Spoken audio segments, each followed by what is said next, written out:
Ionic equilibrium নিউমেরিক্যালগুলো দেখ। সব numerical তো করানো সম্ভব নয়, আগের দিনে যেটা বলছিলাম কিছু ইম্পর্টেন্ট নিউমেরিক্যাল আমি করাবো, তার মধ্যে মানে টাইপগুলো করাবো এবং ডিফারেন্সটা করতে শেখাবো যে কখন কোন সিচুয়েশনে কোন পিএইচের ফর্মুলা পড়ছে, কখন আমরা সল্ট হাইড্রোলিসিসের ফর্মুলা লাগাবো, কখন বাফারের ফর্মুলা হবে, কখন simple pH equal two minus log H of H plus আয়নের কনসেন্ট্রেশন হবে, কখন কোন সিচুয়েশনটাতে কোন ফর্মুলাটা ইউজ হচ্ছে সেটা আমরা বুঝতে শিখবো এই নিউমেরিক্যালগুলো দেখে। আর একটা অনুরোধ করবো, তোদের ছায়া প্রকাশনীর বইয়ে যত সলভ নিউমেরিক্যাল আছে সেই প্রতিটা সলভ নিউমেরিক্যাল ভালো করে কর, কনসেপ্ট খুব ভালোভাবে দাঁড়িয়ে যাবে এই চ্যাপ্টারে নিউমেরিক্যাল করার। আচ্ছা, এখানে তাহলে কোশ্চেন নেই কেন, এই পেজটা তাহলে ব্ল্যাঙ্ক কেন? আমি কিছু জিনিস লিখবো সবার আগে, যেটা হচ্ছে 11-এর প্রথম chapter some basic concept of chemistry. ওখানে স্ট্রেংথ অফ দ্য সলিউশন আমি বারবার বলেছি, অ্যাসিড বেস সল্ট মানে আয়নিক ইকুইলিব্রিয়া করতে গেলে তোর এখানে স্ট্রেংথ অফ দ্য সলিউশনের নিউমেরিক্যাল করে নিয়ে তারপরে বাকিটা করতে হবে, ঠিক আছে? তো স্ট্রেংথ অফ দ্য সলিউশনে লাগবে, তাহলে কিছু ফর্মুলা আমি একবার রিক্যাপ করে দিচ্ছি। এখানে মেনলি যেটা লাগবে সেটা হচ্ছে মোলারিটি, ঠিক আছে? নর্মালিটিও লাগবে, কিন্তু মেনলি যেটা দিয়ে কোশ্চেন করবে সেটা হচ্ছে মোলারিটি দিয়ে, ঠিক আছে? তাহলে কি আসবে? মোলারিটি আসবে। বেশ, molarity capital M, molarity capital M equal to N by V. N হচ্ছে number of moles of solute, ঠিক আছে? আর ভি অলওয়েজ ইন লিটারে বসবে, এটা 1 নম্বর ফর্মুলা। এবার যদি তুই সলিউশনের মোলার স্ট্রেংথের সাথে সলিউশনের ভলিউমকে মাল্টিপ্লাই করিস যেটা লিটারে থাকবে, তাহলে এখান থেকে এন বেরিয়ে আসবে এবং এনটা মোলে বসবে, কোনো ইস্যু নেই। এটা মেন ফর্মুলা, ভলিউমটাকে লিটারে থাকতে হবে, এটা আমাদের মেন প্যারেন্ট ফর্মুলা, তুই ধরে রাখ। সব কিছুকে এই ফর্মুলাতেই আনতে হবে। এবার তুই তো ল্যাবরেটরিতে লিটার সলিউশন নিয়ে কাজ করিস না, তুই ল্যাবরেটরিতে মিলিলিটারে কাজ করিস। তাহলে এন বাই ভলিউমটা যদি মিলিলিটারে দেওয়া থাকে, এই মিলিলিটারটাকে তোকে কি করতে হবে? লিটারে কনভার্ট করতে হবে, মানে মিলিলিটারটাকে 1000 দিয়ে ডিভাইড করতে হবে। সো 1000 দিয়ে নিচে ডিভাইড করা মানে এটা উপরে মাল্টিপ্লাইড বাই 1000 হয়ে উপরে চলে আসবে। অবশ্যই এখানে এনটা এখনও স্টিল মোলে বসছে। এবার তুই যদি ক্রস মাল্টিপ্লাই করিস উল্টো দিকে, সলিউশনের মোলার কনসেন্ট্রেশনের সাথে ভলিউম, যদি ভলিউমটা মিলিলিটারে থাকে, এখানে যেটা এন বেরিয়ে আসবে, এই 1000টা মাল্টিপ্লাই হয়ে আছে না, তাহলে এটা মোল থাকবে না, এটা হয়ে যাবে মিলিমোল, এটা আর তখন মোল বেরোবে না। সো এই দুটো ফর্মুলাতে আমাদের একটু নজর ভালোভাবে দিতে হবে। কেন? এটা তো মেন ফর্মুলা, এই দুটোতে নজর দিতে হবে, কারণ কোশ্চেনে তোকে মিলিলিটারেই দেবে। মিলিলিটারের সাথে মোলার কনসেন্ট্রেশন মাল্টিপ্লাই করলে মিলিমোলই বেরিয়ে আসবে, মোল বেরিয়ে আসবে না। এরপরে যখন মিলিমোলে বেরিয়ে আসার পর যা রিয়াকশান করার আমাদের করতে হবে, সেসব করার পর আমরা যখন ফর্মুলাটা তুই যখন লিখবো, এরপরে যখন লাস্ট একটা আসবে ফর্মুলা 5 নম্বরে, যে মোলার কনসেন্ট্রেশন তুই ধর এন বাই ভি লিখেছিস, এই ভিটা ধর মিলিলিটার, উপরে এনটা যদি মোলে বসে, নিচে মিলিলিটার বসে, তাহলে 1000, উপরের এটা যদি মিলিমোলে বসে, উপরে তুই যদি মোল না বসিয়ে মিলিমোল বসাস আর নিচে যদি লিটার না বসিয়ে মিলিলিটার বসাস, তখন আর উপরে 1000-এর দরকার পড়বে না। কেন? কারণ আমার মেন ফর্মুলা কি? মোল বাই লিটার। তুই এই মিলিলিটারটাকেও মিলিমোলটাকেও মোলে কনভার্ট করবি, মিলিলিটারটাকেও লিটারে কনভার্ট করবি, তাহলে দুটোর ক্ষেত্রে 1000 দিয়ে ডিভাইড হবে, তাহলে একই টার্ম দিয়ে উপরে নিচে ডিভাইড হবে, ওটা বাদ চলে যাবে, তাহলে মিলিমোল বাই মিলিলিটার যে ভ্যালুটা সেটাই হচ্ছে। সো এইগুলো আমাদের কিন্তু বারবার ইউজ হবে। আশা করছি প্রথম চ্যাপ্টারটা ভালো করে পড়া রয়েছে, প্রথম মানে সেমিস্টার 2-এর বলছি না, সেমিস্টার 1-এর যে প্রথম চ্যাপ্টারটা সেটা ভালো করে পড়া রয়েছে। আমি জাস্ট ফর্মুলাগুলো একবার লিখে দিলাম, ডেপথে পড়তে চাইলে, এই রিলেটেড শুধুমাত্র নিউমেরিক্যাল করতে চাইলে ওই ভিডিওগুলো দেখতে হবে সেমিস্টার 1-এর। এবার আমরা নিউমেরিক্যালের দিকে যাই, ধীরে ধীরে নিউমেরিক্যালগুলো আলাদা রকম হতে থাকবে। এখানে কি বলেছে দেখ, CaOH এর 250 ml জলীয় দ্রবণ প্রস্তুত করতে কত গ্রাম CaOH এর প্রয়োজন যদি দ্রবণটার পিএইচ এর মান 12 হয়। এবার দ্রবণের পিএইচ এর মান 12 মানে H+ আয়নের কনসেন্ট্রেশন টার্মে বলা রয়েছে -log H+ আয়নের কনসেন্ট্রেশন, কিন্তু CaOH আছে কি? OH- ion. তাহলে তোকে প্রথমে কি করে নিতে হবে? POH বার করতে হবে। POH আমরা কি করে বার করি? 14 - PH, তাহলে 14 - 12, তাহলে 2। POH মানে হচ্ছে -log of OH- আয়নের কনসেন্ট্রেশন, সেটা হচ্ছে 2। মাইনাসটা ওদিকে যদি মানে বোথ সাইডে মাইনাস দিয়ে মাল্টিপ্লাই করলে log OH- আয়নের কনসেন্ট্রেশন ইকুয়াল টু -2। এই লগের বেস কি? 10, তাহলে এখানে যদি আমি অ্যান্টি লগ করে দিই তাহলে OH- আয়নের কনসেন্ট্রেশন কত বেরিয়ে আসছে? 10⁻² মোলার, ঠিক আছে? তাহলে 10⁻² মোলার OH- আয়নের কনসেন্ট্রেশন রাখতে হবে। তাহলে যে 250 ml এর যে সলিউশনটা বানাতে হবে, 250 ml এর যে সলিউশনটা তোকে বানাতে দিয়েছে, সেই সলিউশনের পিএইচ এর ভ্যালু বলেছে, হোয়াইট কেন পড়ছে, সেই সলিউশনে পিএইচ এর ভ্যালু তোকে রাখতে হবে 12। পিএইচ এর ভ্যালু 12 মেনটেন করা মানে OH মাইনাস আয়নের কনসেন্ট্রেশন 10⁻²2 তে মেনটেন করা। ঠিক আছে, এবার তুই তো শুধু OH মাইনাস আয়ন দিতে পারছিস না, তোকে মেশাতে তো হবে ক্যালসিয়ামের হাইড্রোক্সাইড। তাহলে দেখতে হবে এবার ক্যালসিয়ামের হাইড্রোক্সাইড, একটা ক্যালসিয়ামের হাইড্রোক্সাইড স্প্লিট করলে কতগুলো OH মাইনাস আয়ন এখান থেকে বেরিয়ে আসে। তাহলে একটা ক্যালসিয়াম হাইড্রোক্সাইড স্প্লিট করলে ক্যালসিয়াম 2+ আর 2 OH মাইনাস, তাহলে ব্যালেন্স ইকুয়েশন বলছে একটা ক্যালসিয়াম হাইড্রোক্সাইড স্প্লিট করলে ডবল OH মাইনাস আয়ন তৈরি হয়। তাহলে আমরা ঘুরিয়ে বলতে পারবো যে এটা মানে কি 10⁻²2 মোলার মানে কি, এটার মানে বোঝায় আচ্ছা এখানে যদি আমি ইউনিটটা বলি তাহলে মোলার কনসেন্ট্রেশনের ইউনিট কি হচ্ছে, মোলার কনসেন্ট্রেশনের ইউনিট হচ্ছে মোল পার লিটার। পার লিটার মানে 1000 ml। তাহলে প্রতি 1000 ml এ কত মোল রয়েছে। তাহলে আমি যদি বলি 1 মোলার মানে বোঝায়, যদি কোনো ভলিউম মেনশন করা না থাকে তাহলে তুই বুঝবি 1 মোলার মানে 1 লিটারে 1 মোল, মানে 1000 ml এ 1 মোল। এখানে কোথাও কোনো 250 ml এর সলিউশন বানাবো, কিন্তু আমি বলছি 10⁻² মোলার, এখানটায় তো কোনো ভলিউম বলা নেই। তাহলে 10⁻² মোলার মানে কি, 10⁻² মোলার মানে 1 লিটারে 10⁻² মোলস থাকতে হবে, মানে 1000 ml এ 10⁻² মোলস, 10⁻² মোল OH মাইনাস আয়ন থাকতে হবে, তাই তো। 1000 ml সলিউশনে 10⁻² মোল কে থাকতে হবে, OH মাইনাস কেন পেন আসছে না, OH মাইনাস আয়ন থাকতে হবে। ঠিক আছে, এবার তুই এখানে দেখছিস সম্পর্কটা দেখ, দুটো OH মাইনাস আয়ন আসে একটা ক্যালসিয়াম হাইড্রোক্সাইড থেকে। আমরা নিজেদের মনে মনে ক্যালকুলেশনটা ভাবতে পারিস। তাহলে 10⁻² মোল লেখা উচিত, 2 তো লেখা উচিত নয়, এটা 1 লেখা উচিত নয়। তাহলে যেটা ঠিকঠাক করে যেটা মানে দাঁড়াচ্ছে, এটার 2 মোল OH মাইনাস আয়ন আমি পাই 1 মোল ক্যালসিয়ামের হাইড্রোক্সাইড থেকে। তাহলে 10⁻² মোল OH মাইনাস আয়ন কতটা ক্যালসিয়াম হাইড্রোক্সাইড থেকে আসতে পারে, তাহলে অর্ধেক হয়ে যাচ্ছে, বুঝতেই পারছিস। তাহলে 1/2 × 10⁻² মোল ক্যালসিয়ামের হাইড্রোক্সাইড থেকে আসতে পারে। তাহলে আমি বলতে পারি 1000 ml এ 10⁻² মোল ক্যালসিয়াম হাইড্রোক্সাইড পেতে গেলে আমাকে কি করতে হবে, 1000 ml এ 1/2 × 10⁻² মোল ক্যালসিয়ামের হাইড্রোক্সাইড মেশাতে হবে। 1000 ml এর গল্প বলছি, কিন্তু এখন আমি 250 ml এ বলিই নি।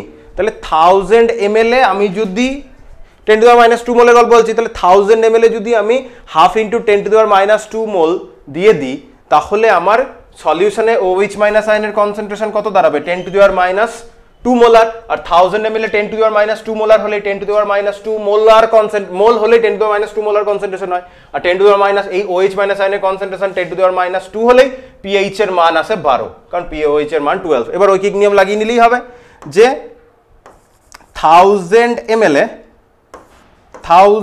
ml এ OH ক্যালসিয়াম হাইড্রোক্সাইড লাগে 1/2 × 10⁻² মোল ক্যালসিয়াম হাইড্রোক্সাইড। তাহলে 250 ml সলিউশন বানাতে দিয়েছে। তাহলে 250 ml এ কতটা লাগবে, 250 ml এ লাগবে তোর হাফ, মানে ইন দ্য সেন্স নিচে 2 থাকলো, তাহলে কত, 250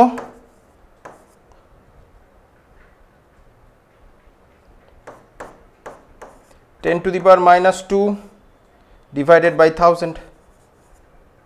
ঠিক আছে, এটা দিয়ে এটাকে কাটলে কত হয়, 25 4 100, 250 তাহলে 4 যাবে। তাহলে 10⁻² ডিভাইডেড বাই 4, তাহলে 1/4 মানে 0.25। তাহলে 0.25 × 10⁻²।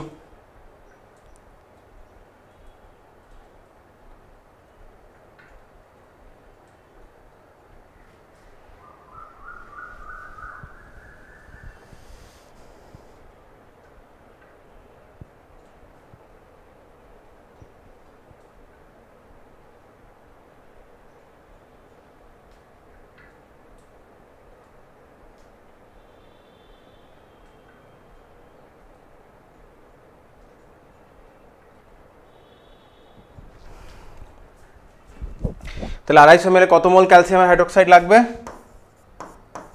এবার আমরা একটু ক্যালকুলেশন করে নিই। 250 ml লাগছে 1000 বাই 1/4 মানে এখানে আজকে ক্যালকুলেটরটা এনেছি, আগের দিন ক্যালকুলেটর আনতে ভুলে গেছিলাম। দাঁড়া ব্যাগ থেকে ক্যালকুলেটরটা বার করে নিয়ে আসি, দাঁড়া।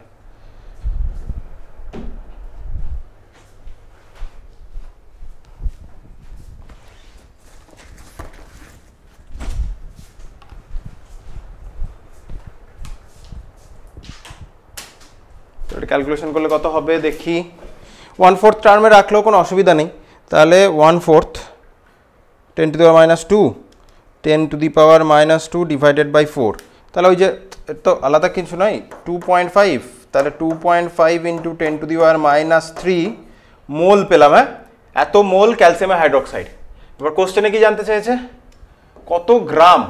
তাহলে আমরা পেয়ে গেছি 250 ml যদি 2.5 into 10 to the power minus 3 moles of ক্যালসিয়ামের হাইড্রোক্সাইডকে আমরা মিক্স করে দিই 250 ml, তাহলে আমাদের সলিউশনের রেজাল্টিং সলিউশনের পিএইচটা 12 দাঁড়াবে, মানে পিওএইচ 2 দাঁড়াবে।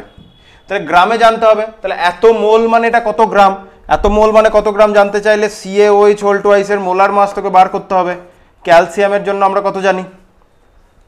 ক্যালসিয়ামের 40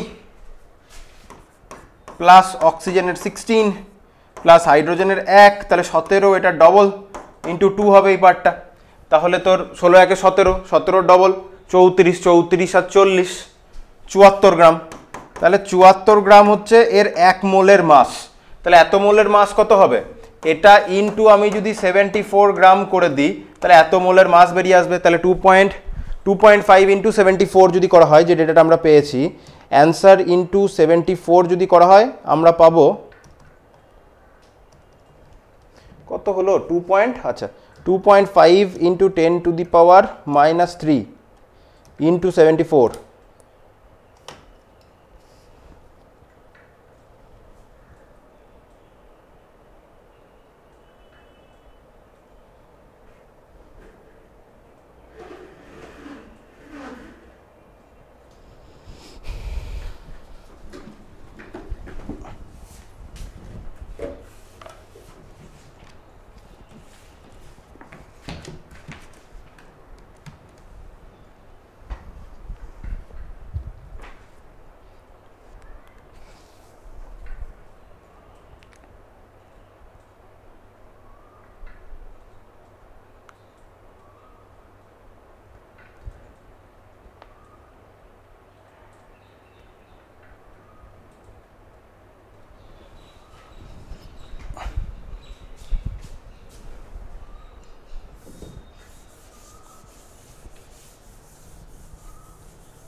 আচ্ছা, তাহলে আমরা পেলাম যে 1000 ml যদি 1/2 into 10 to the minus 2 mole calcium hydroxide থাকে 1000 ml, তাহলে পিএইচ 12 দেবে। তাহলে 1000 ml ওয়াটারে বা সলিউশনে যদি 1/2 into 10 to the power minus 2 মোল ক্যালসিয়ামের হাইড্রোক্সাইড থাকে তাহলে সলিউশনের পিএইচ 12 হয়। তাহলে 250 ml কত হবে? তাহলে 250 ml কত লাগবে? 250 ml লাগবে যে 10 to the power minus 2 উপরে থাকলো, 1000 এখানে মাল্টিপ্লাই হলো, নিচে যে 2টা ছিল সেটা লিখলাম, ইন্টু একটা 1000 100 লিখেছি, এখানে এটা 1000। তাহলে 1000 দিয়ে ডিভাইড হলো, 25 দিয়ে এটাকে কাটলে হয় 4, তাহলে মোটামুটি 1/8।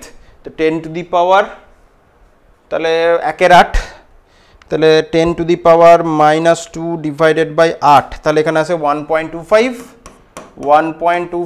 Into 10 to the power minus 3 mole. এবার আমাদের দেখতে হবে ক্যালসিয়ামের হাইড্রোক্সাইডের মোলার মাস কত। এর মোলার মাস হচ্ছে ক্যালসিয়ামের 40 প্লাস 2 ইন্টু, দুটো আছে ওই যেহেতু, 16 প্লাস 1, তাহলে 17 এ ডবল 34 আর 40 মানে 74 গ্রাম। 74 গ্রাম হচ্ছে মোলার মাস। তাহলে যত মোল পেলাম, মোলের সাথে যদি মোলার মাসকে আমরা মাল্টিপ্লাই করে দিই তাহলে যত গ্রাম লাগবে আমরা সেটা পাবো। তাহলে আমার উত্তর আসছে 92.5 into 10 to the power minus 3, এবং এখানে হ্যাঁ ঠিকই আছে। তাহলে 92.5 into 10 to the power minus 3 গ্রাম। তোর বইয়ে হয়তো 9.25 এরকম লেখা থাকতে পারে, যাই হোক সেটা ব্যাপার না, ওটা তো 10-এর পাওয়ারটাও সেরকমভাবে চেঞ্জ হয়ে যাবে। তাহলে এটাকে আমাদের এভাবে সলভ করতে হবে। তাহলে দেখ, স্ট্রেংথ অফ দ্য সলিউশনের কিন্তু এক প্রকার নিউমেরিক্যাল আমাদের মাঝখানে করতে হচ্ছে, বুঝতে হচ্ছে ব্যাপারটা। নেক্সট কোশ্চেনের দিকে যাই। নেক্সট কোশ্চেন কি বলছে? নেক্সট কোশ্চেন দেখতেই পাচ্ছিস, আইআইটি 98-এর কোশ্চেন। কোশ্চেনটা খুবই ইজি, স্ট্রেংথ অফ দ্য সলিউশনের কোশ্চেন, যে ভালো করে করতে জানে সেটাকেও ভালো করে করতে পারবে। আশা করি কোশ্চেন দেখা যাচ্ছে। HCl এর একটা জলীয় দ্রবণের পিএইচ হচ্ছে 2, NaOH এর একটি জলীয় দ্রবণের পিএইচ হচ্ছে 12। 200 ml HCl দ্রবণের সঙ্গে, তাহলে 200 ml pH 2 এর একটা HCl সলিউশনের সঙ্গে 300 ml NaOH এর দ্রবণ মিশ্রণ করলে মিশ্র দ্রবণের পিএইচ কত হবে? তাহলে আগে আমরা বার করি HCl এর যে দ্রবণে পিএইচ 12, সেই HCl এর যে দ্রবণ, তাহলে HCl এর ক্যালকুলেশনটা আমরা করি আলাদা করে, ঠিক আছে, সেপারেটলি। এখানটায় আমরা HCl এর সলিউশনের ক্যালকুলেশনটা করি। HCl এর দ্রবণের পিএইচ কত বলেছে? বলেছে 2। তাহলে পিএইচ যদি 2 হয়, তাহলে এখান থেকে আমরা H প্লাস আয়নের কনসেন্ট্রেশন বার করে নিয়ে আসতে পারবো অ্যান্টিলগ করে 10⁻² মোলার পেলাম। আচ্ছা, 10⁻² মোলার HCl মানে H প্লাস আয়ন, মানে আমি যদি বলি HCl কে আমি যদি এবার ভেঙে লিখি তাহলে আমরা পাবো H plus plus Cl minus. তো 10⁻² মোলার মানে কি? 10⁻² মোল প্রতি লিটারে রয়েছে। তাহলে আমার কাছে যদি 1 লিটার সলিউশন থাকে ধরে নিই, তাহলে সেখান থেকে যদি 10⁻² মোল HCl পেতে হয়, H প্লাস আয়ন পেতে হয়, তাহলে HCl ও লাগবে 10⁻² মোল। কেন? কারণ একটা HCl থেকে একটাই H প্লাস আয়ন আসে। তাহলে 10⁻² মোল H প্লাস আয়ন নিশ্চয়ই 10⁻² মোল HCl থেকেই এসেছে। এটা আমার সাইডে থাকলো। তাহলে এখান থেকে আমি বুঝতে পারলাম যে HCl এর মোলার কনসেন্ট্রেশনটাও হচ্ছে 10⁻² মোলার। HCl এর মোলার কনসেন্ট্রেশনটা 10⁻² মোলার, মানে প্রতি লিটারে 10⁻² মোল, এবং যত মোল HCl থাকবে সলিউশনে H প্লাস আয়নও তত মোলই তৈরি হবে, কারণ একটাই তৈরি হয়। ক্যালসিয়াম হাইড্রোক্সাইডের ক্ষেত্রে যেমন ডবল তৈরি হয়ে যাচ্ছিল। তাহলে এত দূর আমরা করলাম। এবার তো 200 ml এর প্রসঙ্গ পরে করছি। সেম ওয়েতে আমি HCl এর ক্যালকুলেশনটা, এই NaOH এর, তাই না, কার NaOH এর ক্যালকুলেশনটাকে আমি যদি এখানে সাইডে সেম ভাবে করে নিই, NaOH এর সলিউশনের কি বলা আছে? NaOH এর সলিউশনের পিএইচ বলা রয়েছে। তাহলে এর পিএইচ যদি 12 হয়, তাহলে এর পিওএইচ কত হবে? 14 - 12। এর পিওএইচ আসবে 2। তাহলে এখান থেকে OH মাইনাস আয়নের কনসেন্ট্রেশন আসবে 10⁻² মোলার। দাঁড়ালো। এবার NaOH-টাকে আমি যদি HCl এর মতো সেম ভাবে ভেঙে লেখার চেষ্টা করি, তাহলে NaOH থেকে তুই কি দেখতে পাচ্ছিস? এটা তোর বোঝানোর জন্য, এটা এরকম করে পরীক্ষাতে না লিখলেও হবে, তোকে বোঝাচ্ছি বলে আমি দেখাচ্ছি, দেখ কেন আমি বলতে পারছি। তাহলে একটা NaOH থেকে একটা OH মাইনাস আয়নই আসে, তাহলে ঘুরিয়ে বলতে পারি OH মাইনাস আয়ন যদি প্রতি লিটারে 10⁻² মোল তৈরি হতে হয়, তাহলে NaOH-টাকেও তোকে সেম মোলার কনসেন্ট্রেশনে নিতে হবে, কারণ 1:1 অনুপাতেই এটা তৈরি হয়। তাহলে আমি এই দুটো ক্যালকুলেশনকে সেপারেটলি আমরা করে ফেললাম। আচ্ছা, তাহলে এদের ইন্ডিভিজুয়াল সার্চ হয়ে গেছে। তাহলে এদের ইন্ডিভিজুয়াল আমরা মোলার কনসেন্ট্রেশনটা পেয়ে গেলাম। আমাদের যেটা দরকার ছিল, আমার NaOH এর মোলার কনসেন্ট্রেশনটা দরকার ছিল। কি দরকার ছিল? NaOH এর মোলার কনসেন্ট্রেশনটা আমার দরকার ছিল, আর HCl এর মোলার কনসেন্ট্রেশনটা আমার দরকার ছিল। আমরা বার করে ফেলেছি। এবার HCl এর সলিউশনের 250 ml আর NaOH এর সলিউশনের 300 ml কে এক জায়গাতে মিক্স করা হয়েছে। আচ্ছা, এবার আমি এখানে কি ক্যালকুলেট করব যে 250 ml 10⁻² মোলার HCl কে যদি আনা হয়, তাহলে সেখানে কত মোল HCl আসছে? কি বললাম? সলিউশনের ভলিউমের সাথে যদি মোলার কনসেন্ট্রেশনের মাল্টিপ্লিকেশন করা হয়, ভলিউম কত? 200 ml, তার সাথে মিলিলিটার, কিন্তু ভলিউমটা কত? 200 মিলিলিটার, তার সাথে যদি সলিউশনের মোলার কনসেন্ট্রেশনের মাল্টিপ্লিকেশন করা হয়, তাহলে মোলস অফ সলিউট বেরিয়ে আসে। মোলস অফ সলিউট কি বেরিয়ে আসে? এখানে মিলিলিটার আছে। যদি মিলিলিটার থাকে, কি বললাম, মিলিলিটারের সাথে যদি সলিউশনের মোলার কনসেন্ট্রেশন মাল্টিপ্লাই হয়, মিলিমোল আসবে। তাহলে 200 × 10⁻² মিলিমোল। তাহলে 200 × 10⁻² মানে কত হয়? 2 চলে আসে, রাইট, তাই না? 200 ডিভাইডেড বাই 100, তাহলে 2 মিলিমোল বেরিয়ে আসছে এখান থেকে। আচ্ছা, এরপরে কি আছে? এরপরে আবার NaOH এর ক্যালকুলেশনটা আসবে, এটা লিখে নিই। তাহলে 2 মিলিমোল, আমি এম মোল লিখলাম। আর এখানে কত? এখানে 300 ml, স্ট্রেংথ কত? 10⁻² মোলার। তাহলে এখান থেকে কত মিলিমোল বেরিয়ে আসে? 3 মিলিমোল বেরিয়ে আসে। এবার কোশ্চেনটার দিকে চলে যায়, তাহলে এটা মনে রাখবো, একজনের 2 মিলিমল একজনের 3 মিলিমল। কোশ্চেনটা বলেছে মিশিয়ে দিলাম দ্রবণের পিএইচ, মিশিয়ে দিলাম মানে অ্যাসিডের সাথে বেস মিশছে, মানে এখানে একটা টাইট্রেশন হবে। তাহলে অ্যাসিডের সাথে বেস মিশলে আমার যে টাইট্রেশনটা হবে, সেই টাইট্রেশনটা কি হবে, ইকুয়েশনটা, সেই ইকুয়েশনটা হবে HCl এর সাথে যদি NaOH এর রিয়াকশন হয়, তাহলে এখান থেকে NaCl প্লাস H2O তৈরি হবে। স্ট্রং অ্যাসিডের সাথে স্ট্রং বেসের রিয়াকশনের ফলে যে সল্ট তৈরি হয়, সেই সল্টের হাইড্রোলিসিস হয় না। সো NaCl এর হাইড্রোলিসিস নিয়ে আমরা চিন্তিতই নই এক্ষেত্রে। প্রথম কথাটা এটা, তাহলে সল্ট হাইড্রোলিসিসের প্রসঙ্গ এখানে আসছে না। সেকেন্ড, HCl ব্যালেন্স ইকুয়েশন কি বলছে, এর 1 মোলের সাথে এর 1 মোলে রিয়াকশন করে। একজনের 2 মিলিমোল দিয়েছিস, ইনিশিয়াল মোল কত, এটা 2, এটার কত 3, কিন্তু একটা HCl এর সাথে একটা NaOH রিয়াকশন করে। তাহলে এটা ইনিশিয়ালি যদি এটা হয়, যখন কমপ্লিট হবে রিয়াকশনটা, তখন 2 এর মধ্যে 2 মিলিমোলই ইউজ হয়ে যাবে, তাহলে 2 - 2 হয়ে যাবে, এটা 0। আর এর 3 মিলিমোলের মধ্যে 2 মিলিমোল রিয়াকশন করবে, 1 মিলিমোল পড়ে থাকবে। HCl দেখ শেষ হয়ে গেছে, NaOH পড়ে রয়েছে, তাহলে HCl হচ্ছে লিমিটিং। প্রোডাক্টের কনসেন্ট্রেশনটা আমরা লিমিটিং রিয়েজেন্টকে ধরেই চলি, যদিও এক্ষেত্রে প্রোডাক্টের কনসেন্ট্রেশনটা লাগছে না, এর পরের নিউমেরিক্যালগুলোতে লাগবে। তাহলে এখানে প্রোডাক্টের কনসেন্ট্রেশনটা মানে প্রোডাক্টটা কত মোল ডিসোসিয়েট করেছে, 2 মিলিমোল। তাহলে আমার এগুলো তো ইনিশিয়ালি 0, প্রোডাক্টটা বলছি সরি HClটা 2 মিলিমোল ডিসোসিয়েট করেছে, তাহলে HCl যতটা ডিসোসিয়েট করেছে এটাও ততটাই তৈরি হবে। ওয়াটারটা তো আমার ওয়াটারেরই সলিউশন, ওয়াটারের কনসেন্ট্রেশনটা আমার লেখার কোনো দরকার নেই, যার কারণ huge amount of aqua solution রয়েছে, সেখানে জলের অভাবই নেই, এক্সট্রা আরও 2 মিলিমোল জল তৈরি হলো। ঠিক আছে, যদিও NaCl এর কনসেন্ট্রেশনটা নিয়ে আমার চিন্তিতই নই, কারণ ওটার হাইড্রোলিসিস হচ্ছে না। তাহলে সলিউশনে এখন এক্সেস কি আছে, নিউট্রালাইজেশন হয়ে যাওয়ার পর এখনো 1 মিলিমোল NaOH সলিউশনে উদ্বৃত্ত পড়ে রয়েছে, তাই তো? তাহলে রেজাল্টিং সলিউশনের পিএইচ লাগবে। তাহলে রেজাল্টিং সলিউশনের আগে NaOH এর মোলার কনসেন্ট্রেশনটা বার করি, নতুন সলিউশনে মিক্স তো তুই দুজনকে করে দিয়েছিস, 200 ml সলিউশনের সাথে 300 ml সলিউশনকে তো মিক্স করে দিয়েছিস। তো 200 ml এর সাথে 300 ml মিক্স হলে রেজাল্টিং সলিউশনের ভলিউম কত হচ্ছে, রেজাল্টিং সলিউশনের ভলিউম হচ্ছে 500 মিলিলিটার। ঠিক আছে, আর রেজাল্টিং সলিউশনে NaOH কে তুই দিয়েছিলি 3 মিলিমোল, পড়ে রয়েছে 1 মিলিমোল, উপরে মিলিমোল বাই মিলিলিটার কিছু দরকার নাই, তাহলে 1/500 এলো NaOH এর কনসেন্ট্রেশন। তাহলে 1/500 কত হয়, 1/500 হয় 2 × 10⁻³ মোলার হচ্ছে NaOH এর কনসেন্ট্রেশন। আর এর আগেই দেখলাম NaOH এর যা কনসেন্ট্রেশন হবে OH মাইনাস আয়নেরও তাই কনসেন্ট্রেশন হবে। তাহলে রেজাল্টিং এই সলিউশনে OH মাইনাস আয়নের কনসেন্ট্রেশন কত, 2 × 10⁻³ মোলার। তাহলে রেজাল্টিং সলিউশনের পিএইচ চেয়েছে, তাহলে আমি এখানে 10 এটার পিওএইচ বার করতে পারবো, এখানে minus log of m, log m plus log n হয়ে থাকবে, তাহলে log 2 log m plus log n হয়, কিন্তু মাইনাস লগ নিচ্ছি, তাহলে মাইনাস লগ করলে এখানে মাইনাস লগ 10⁻³ তো 10⁻³ বাইরে -3 বেরিয়ে আসবে, তাহলে +3 হয়ে যাবে, +3 মাইনাস, এবার তোরা যেটা করবি সেটা হচ্ছে log 2 এর ভ্যালু মুখস্থ রাখবি। log 2 এর ভ্যালু হচ্ছে 0.301, আমি সুবিধার জন্য 0.3 নিলাম, একটু ক্যালকুলেশনে সুবিধা হবে। আরও মানে বেটার ডেটা চাইলে 0.301 তুই নিতে পারিস, যেহেতু তোকে ক্যালকুলেটার অ্যালাউ করছে আমি 301 অবধি নিলাম, যেহেতু আমার কাছে ক্যালকুলেটার আমি ইউজ করতে পারছি।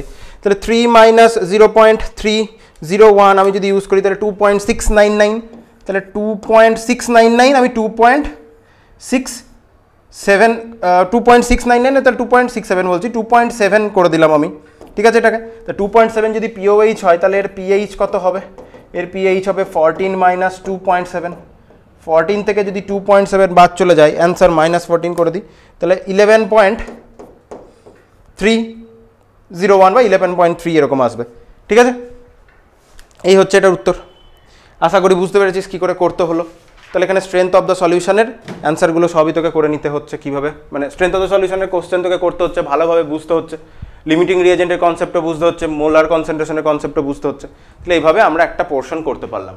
স্ক্রিনে রিফ্লেকশন আসছে, দু একটা লাইট অফ করে দেখি রিফ্লেকশনটা যায় নাকি না।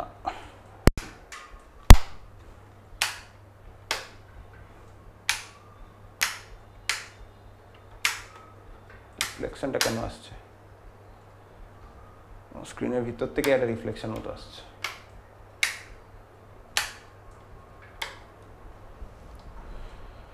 ঠিক আছে, আচ্ছা তাহলে নিউমেরিক্যালটা হলো। নেক্সট নিউমেরিক্যালটা দেখি,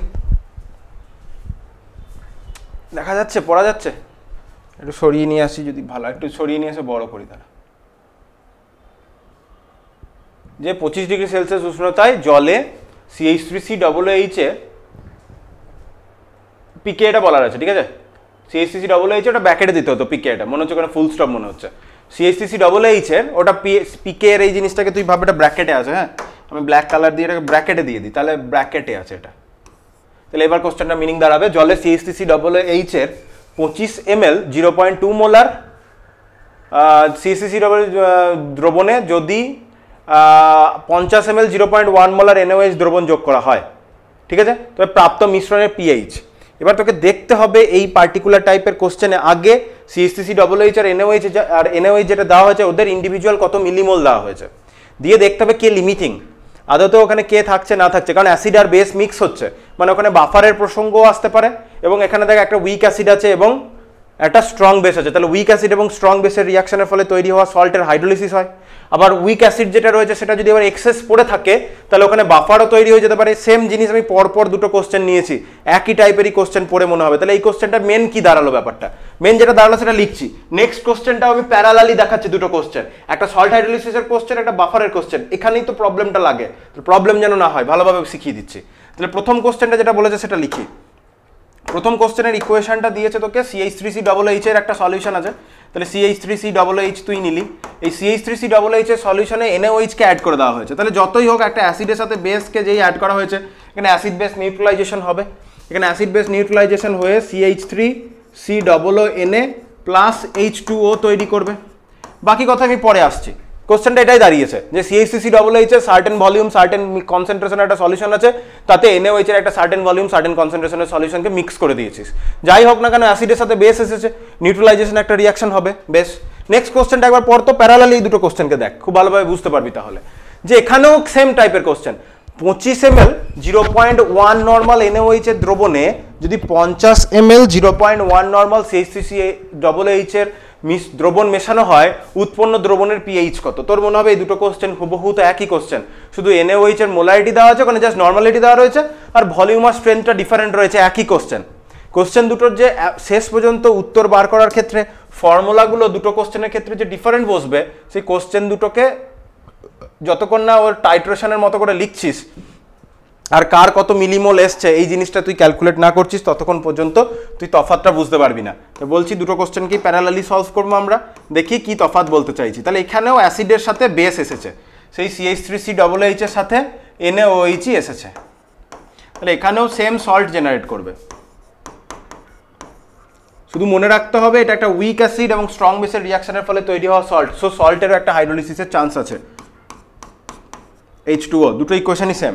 এবার আগের কোশ্চেনে আয়, আগের কোশ্চেনে বলেছে 25 ml 0.2 মোলার, তাহলে সলিউশনের ভলিউমের সাথে মোলার কনসেন্ট্রেশন মাল্টিপ্লাই করলে কি আসবে? Moles of solute. যেহেতু এখানে মিলিমোল দিয়েছে, সো যেহেতু এখানে মিলিমোল দিয়েছে তো এখানে কি হবে? মিলিমোল দিয়েছে বলছি, সরি মিলিলিটার দিয়েছে, তাহলে এখানে কি হবে? 25 এর সাথে 0.2, 25 এর সাথে 2 মাল্টিপ্লাই করলে 50, তাহলে 5 মিলিমোল। তাহলে অ্যাসিডটা দিয়েছে তোর 5 মিলিমোল। বেসটা কত দিয়েছে? 50 × 0.1, বেসটাও দিয়েছে 5 মিলিমোল। রিয়াকশন সবে স্টার্ট হয়েছে, এখানে 0 0, তাহলে আমি বললাম T = 0 টাইমে যখন রিয়াকশন শুরু হলো। এবার রিয়াকশন যখন কমপ্লিট হচ্ছে T = TC, দেখ CH3COOH এর একটা মলিকিউলের সাথে NaOH এর একটা মলিকিউলই রিয়াকশন করে, ব্যালেন্স ইকুয়েশন তাই বলছে। তাহলে একটার সাথে একটা রিয়াকশন করলে পাঁচটার সাথে পাঁচটাই করবে, 5 মিলিমোলের সাথে তাহলে 5 মিলিমোলই করবে, তাহলে এইটা একে অপরের সাথে রিয়াকশন করে কমপ্লিটলি নিউট্রালাইজ হয়ে যাবে।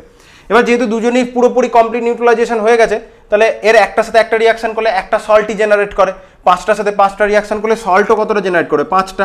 5 তো নয় বেসিক্যালি, এটা 5 মিলিমোল। এত দূর থাকলো ক্যালকুলেশনটা। তাহলে এখানে তুই দেখতে পাচ্ছিস অ্যাসিড আফটার নিউট্রালাইজেশন না অ্যাসিড বাকি আছে না বেস বাকি আছে, দুজনাই শেষ। এই পার্টিকুলার জায়গাটাতে দেখতো কোশ্চেনটাতে আগে বলেছে নর্মালিটি। একটা জিনিস বলি, NaOH এর জন্য এর মোলারিটিটাই নর্মালিটির সাথে সমান, কারণ এর ভ্যালেন্সি ফ্যাক্টর 1, সলিউশনে একটাই OH- আয়ন দেয়। CH3COOH এর জন্য এর মোলারিটিটা নর্মালিটির সাথে সমান, কারণ এটা সলিউশনে একটা H+ আয়নই দেয়।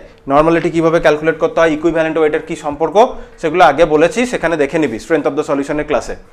সো এদের মোলারিটি এবং নর্মালিটি একই, কি করে হলো? ইকুইভ্যালেন্ট ওয়েটের কনসেপ্ট, সেই রিলেটেড টপিক একটু পড়তে হবে, যেটা 11 এর প্রথম ক্লাসে আছে। বেশ, 11-এর প্রথম ক্লাস মানে সেমিস্টারের ফার্স্ট সেমিস্টারের প্রথম চ্যাপ্টারই ওটা। তাহলে এদের মোলারিটি আর নর্মালিটি একই, তাহলে দাঁড়ালো 25 ml 0.1 নর্মাল মানে মোলার, তাহলে 25 ইন্টু 0.1 মানে এটা 2.5 দিয়েছে মোল মিলিমোল, আর 50 0.1 তাহলে এটাকে দিয়েছে 5 মিলিমোল, টি ইকুয়াল টু 0-তে। তখন সল্টটা 0 আর জলটাও 0, যদিও জলের কনসেন্ট্রেশন নিয়ে আমার কিছু যায় আসছে না, ওটা তো কনস্ট্যান্টই থাকছে কারণ জলেই হচ্ছে টোটাল কাজটা। যখন কমপ্লিট হচ্ছে এটার একটার সাথে একটা রিয়াকশন করে, তাহলে এনএওএইচটা কম আছে, 5 মিলিমোল CH3COOH এর জন্য 5 মিলিমোল এনএওএইচই দরকার আছে আড়াই, তাহলে 5-এর মধ্যে থেকে আড়াই রিয়াকশন করবে আর আড়াই পড়ে থাকবে, এটা পুরোপুরি শূন্য হয়ে যাবে, এটা লিমিটিং। তাহলে লিমিটিং রিয়েজেন্ট এবার প্রোডাক্টকে ডিফাইন করবে পরিমাণ, একটা থেকে একটাই তৈরি হয়, তাহলে 2.5 ডিকে করেছে, 2.5 থেকে 2.5ই তৈরি হবে। ডিকে তো করেছে মানে ডিসোসিয়েট করেছে, ডিকে মানে তো রেডিও অ্যাক্টিভিটি নয় যে ক্ষয়ে যাচ্ছে, মানে সেই সেন্সে ক্ষয়ে যাচ্ছে রিয়াকশন করছে বলে। তাহলে 2.5 মিলিমোল, তাহলে দুটোর মধ্যে তফাৎ দেখ, এখানে কিন্তু অ্যাসিডটা শেষ হয়ে গেছে, সরি বেসটা শেষ হয়ে গেছে, উইক অ্যাসিড এখনও রয়েছে এবং উইক অ্যাসিডের সল্টও রয়েছে। তাহলে উইক অ্যাসিড এবং উইক অ্যাসিডের সল্ট দুটোই যদি এখানে রয়ে যায়, এটা একটা অ্যাসিডিক বাফার জেনারেট করবে, তাহলে এটা একটা বাফার সলিউশন তৈরি করবে এবং এই সলিউশনের পিএইচ বেরোবে বাফারের হেন্ডারসন ইকুয়েশন ইউজ করে। তো এই পার্টিকুলার কোশ্চেনে উইক অ্যাসিডটা কিন্তু এক্সিস্টই করছে না, বেসটা তো নেই, অ্যাসিডটাও নেই, শুধুমাত্র সল্ট আছে। তাহলে যদি উইক অ্যাসিড না থাকে তাহলে এখানে কি বাফার হবে?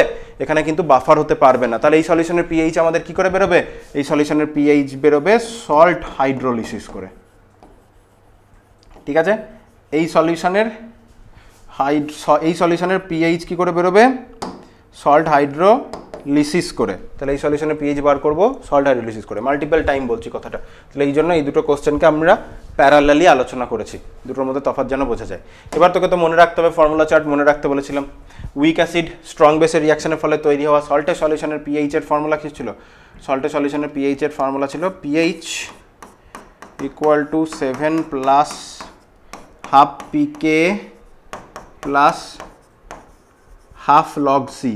এবার তো সব কিছুই জানিস, পিকে এর ভ্যালু নিশ্চয়ই বলা রয়েছে, আবার কোশ্চেনটা সরাবো, আমি বইয়ে দেখে নিই। পিকে এর ভ্যালু নিশ্চয়ই বলা রয়েছে, কত বলা ছিল পিকে এর ভ্যালু? এমনিতে অ্যাসিটিক অ্যাসিডের পিকে 4.74, আশা করি এখানেও 4.74ই হয়তো বলবে, হ্যাঁ 4.74ই বলেছে। তাহলে এখানে তোর টোটাল ডেটাটা বসিয়ে দিতে হবে। আর কি লাগবে? হ্যাঁ আর একটা যেটা লাগবে সেটা হচ্ছে লগ সি। লগ সি মানে হচ্ছে ইনিশিয়াল কনসেন্ট্রেশন। তো ইনিশিয়াল কনসেন্ট্রেশনটা কত বসবে? এবার কনসেন্ট্রেশন বসবে, তাহলে কনসেন্ট্রেশনটা কার বসবে? কনসেন্ট্রেশনটা হচ্ছে সল্ট হাইড্রোলিসিস হচ্ছে, তাই না? কার হাইড্রোলিসিস হচ্ছে? সল্টের হাইড্রোলিসিস হচ্ছে। তাহলে এখানে লগ সিটা কার বসবে? মানে লগ সি মানে সি কার বসবে? সল্টের কনসেন্ট্রেশন। সল্ট তো ইনিশিয়ালি ছিল না, সল্ট এই জেনারেট হলো 5 মিলিমোল, তাহলে এই সল্টের কনসেন্ট্রেশন লাগবে। তাহলে এই সল্টের এখন নতুন যে সল্টটা তৈরি হলো CH3COONA, এই সল্টের কনসেন্ট্রেশনটা কত? সল্ট আছে 5 মিলিমোল। সলিউশনের ভলিউমটা কি করে জানবো এবার? সলিউশনের ভলিউমটা হচ্ছে অ্যাসিড বেসকে তো মিক্স করেছিলি তুই 25 ml এর সাথে 50 ml, তাহলে টোটাল কত ml মিক্স করেছিস তুই? টোটাল 75 ml মিক্স করেছিস। তাহলে টোটালে মানে 25 আর 50 করে 75 মিক্স হয়েছে, তাহলে 75 ml, মিলিমোল বাই মিলিলিটার কিছু যায় আসে না। তাহলে 5/75 কত হয়? দাঁড়ায় 1, হ্যাঁ অবশ্যই 1/15, ফ্র্যাকশনে করলে 0.066 এত মোলার দাঁড়ায় কনসেন্ট্রেশনটা। এবার এখানে ভ্যালু বসবে 7 প্লাস হাফ, পিকে এর ভ্যালুই বলা রয়েছে 4.74 প্লাস হাফ লগ 0.066, সরি 0.066। এবার এটার তো তোকে ভ্যালু বার করতে হবে। এবার এটাকে আমি যদি টোটালটাকে আমি যদি ক্যালকুলেটরে বসাই কত ভ্যালু বেরিয়ে আসে দেখি। 7 প্লাস ব্র্যাকেটে half into 4.74 plus half into log 0.066, এখান থেকে ভ্যালু বেরিয়ে আসে 8.779, মানে 8.78 মতো, ওরকমই তোর বইয়ে উত্তর দেওয়া রয়েছে। তাহলে এটার ডেটাটা ভ্যালুটা এলো 8.779, ঠিক আছে? বেশ, বুঝলি অলমোস্ট ইকুয়াল টু 8.78, তো এটা তো মার্কস পাবি। তাহলে এখানে সল্ট হাইড্রোলিসিস হলো। এখানে কি হবে? এখানে হবে হেন্ডারসন ইকুয়েশন বসবে। তাহলে হেন্ডারসন ইকুয়েশনে হচ্ছে লগ সল্টের কনসেন্ট্রেশন ডিভাইডেড বাই অ্যাসিডের কনসেন্ট্রেশন। তাহলে এখানে তো মিলিমোল বেরিয়েছে, তাই না? মিলিমোল বেরিয়েছে, কনসেন্ট্রেশন তো বেরোয়নি। এবার তোকে আমি একটা ট্রিক বলি। ট্রিক করার আগে যেভাবে আমরা করবো সেটাই করি। বাফারের জন্য এটা করতে পারবো। আগে অ্যাসিডের কনসেন্ট্রেশন লাগবে না, তাহলে কনসেন্ট্রেশনটা বার করি। তাহলে কনসেন্ট্রেশনটা কত? এটার 2.5 মিলিমোল পড়ে রয়েছে। ওভারঅলে কত কত মিশিয়েছিলাম? 25-এর সাথে 50, তাহলে সেই 75। তাহলে 2.5 ডিভাইডেড বাই 75, 2.5 ডিভাইডেড বাই 75। সল্টের কথাটা আমি যদি বলি, সল্টের কনসেন্ট্রেশন CH3COONA, এটার কনসেন্ট্রেশন ওখানে এটা ডিভিশন করিস না। আমি কেন বলছি দেখ, 2.5 ডিভাইডেড বাই 75 মিলিলিটার, তাহলে এইগুলোই মোলার কনসেন্ট্রেশন। এবার পিএইচ বার করার সময় হেন্ডারসন ইকুয়েশন ইউজ করবি। PH equal to pK plus log of সল্টের কনসেন্ট্রেশন। সল্টের কনসেন্ট্রেশন কত? 2.5 ডিভাইডেড বাই 75। আর অ্যাসিডের কনসেন্ট্রেশন কত? 2.5 ডিভাইডেড বাই 75। এবার এটাই বলছিলাম, সল্ট এবং এই যে অ্যাসিডটা আর এই যে সল্টটা, এটা তো একটা সিঙ্গেল বিকারের মধ্যেই রয়েছে, এটা সিঙ্গেল ভেসেলের মধ্যেই রয়েছে। এবং আমাদের মেন ফর্মুলাতে এদের মোলার কনসেন্ট্রেশনের অনুপাতটাই আমরা ইউজ করছি। তাহলে মোলার কনসেন্ট্রেশন অনুপাতটা যদি ইউজ করি এবং তারা যদি একটা সিঙ্গুলার পাত্রের মধ্যেই থাকে, তাই এটার কি ভলিউম আমার না ভাবলেও হবে, কারণ ডিভাইডেড বাই যে ভলিউম সেটা যেহেতু অনুপাত করছি, ডিভিশনটাও যেহেতু সেম ভলিউম দিয়ে হচ্ছে, তাহলে উপরে নিচে ভলিউমটা এমনিই কেটে যাবে। তাই বাফারের সলিউশন বার করার ক্ষেত্রে তুই যদি সল্ট এবং অ্যাসিডের বা উইক বেস থাকলে তারও হতো, তাহলে উইক অ্যাসিড এবং তার সল্টের তুই যদি যেটা মিলিমোল পেয়েছিস, সেই মিলিমোলটাকেই তুই যদি অ্যাজ এ কনসেন্ট্রেশন টার্মে বসিয়ে দিস, তাতেও কিন্তু তোর ভুল হবে না। কারণ মিলিমোলটা তোর কনসেন্ট্রেশন নয়, এটাও ডিভাইডেড বাই 75, এটাও ডিভাইডেড বাই 75। যে কোনো বাফার একটা সিঙ্গেল ভেসেলেই থাকবে, তাহলে অ্যাসিড এবং সল্ট একই ভলিউমের মধ্যে বিলং করে। তাহলে যদি যেটা মোল পেয়েছিস সেটাকেই তুই অ্যাজ এ কনসেন্ট্রেশন বসিয়ে দিলেই হবে, যেহেতু রেশিও তাই। এবার দেখতে পাচ্ছি এটা দুজনেরই কনসেন্ট্রেশন সমান, মানে ম্যাক্সিমাম বাফার ক্যাপাসিটিতে কাজ করবে। তাহলে পিএইচ ইকুয়াল টু 4.74ই হবে, যেটা অ্যাসিটিক অ্যাসিডের পিকে এর ভ্যালু। অন্যথায় যদি এখানে পিকে এর ভ্যালু অন্য কিছু না দেওয়া থাকে, অন্য কিছু না দেওয়া থাকে, তাহলে ওটাই বসবে।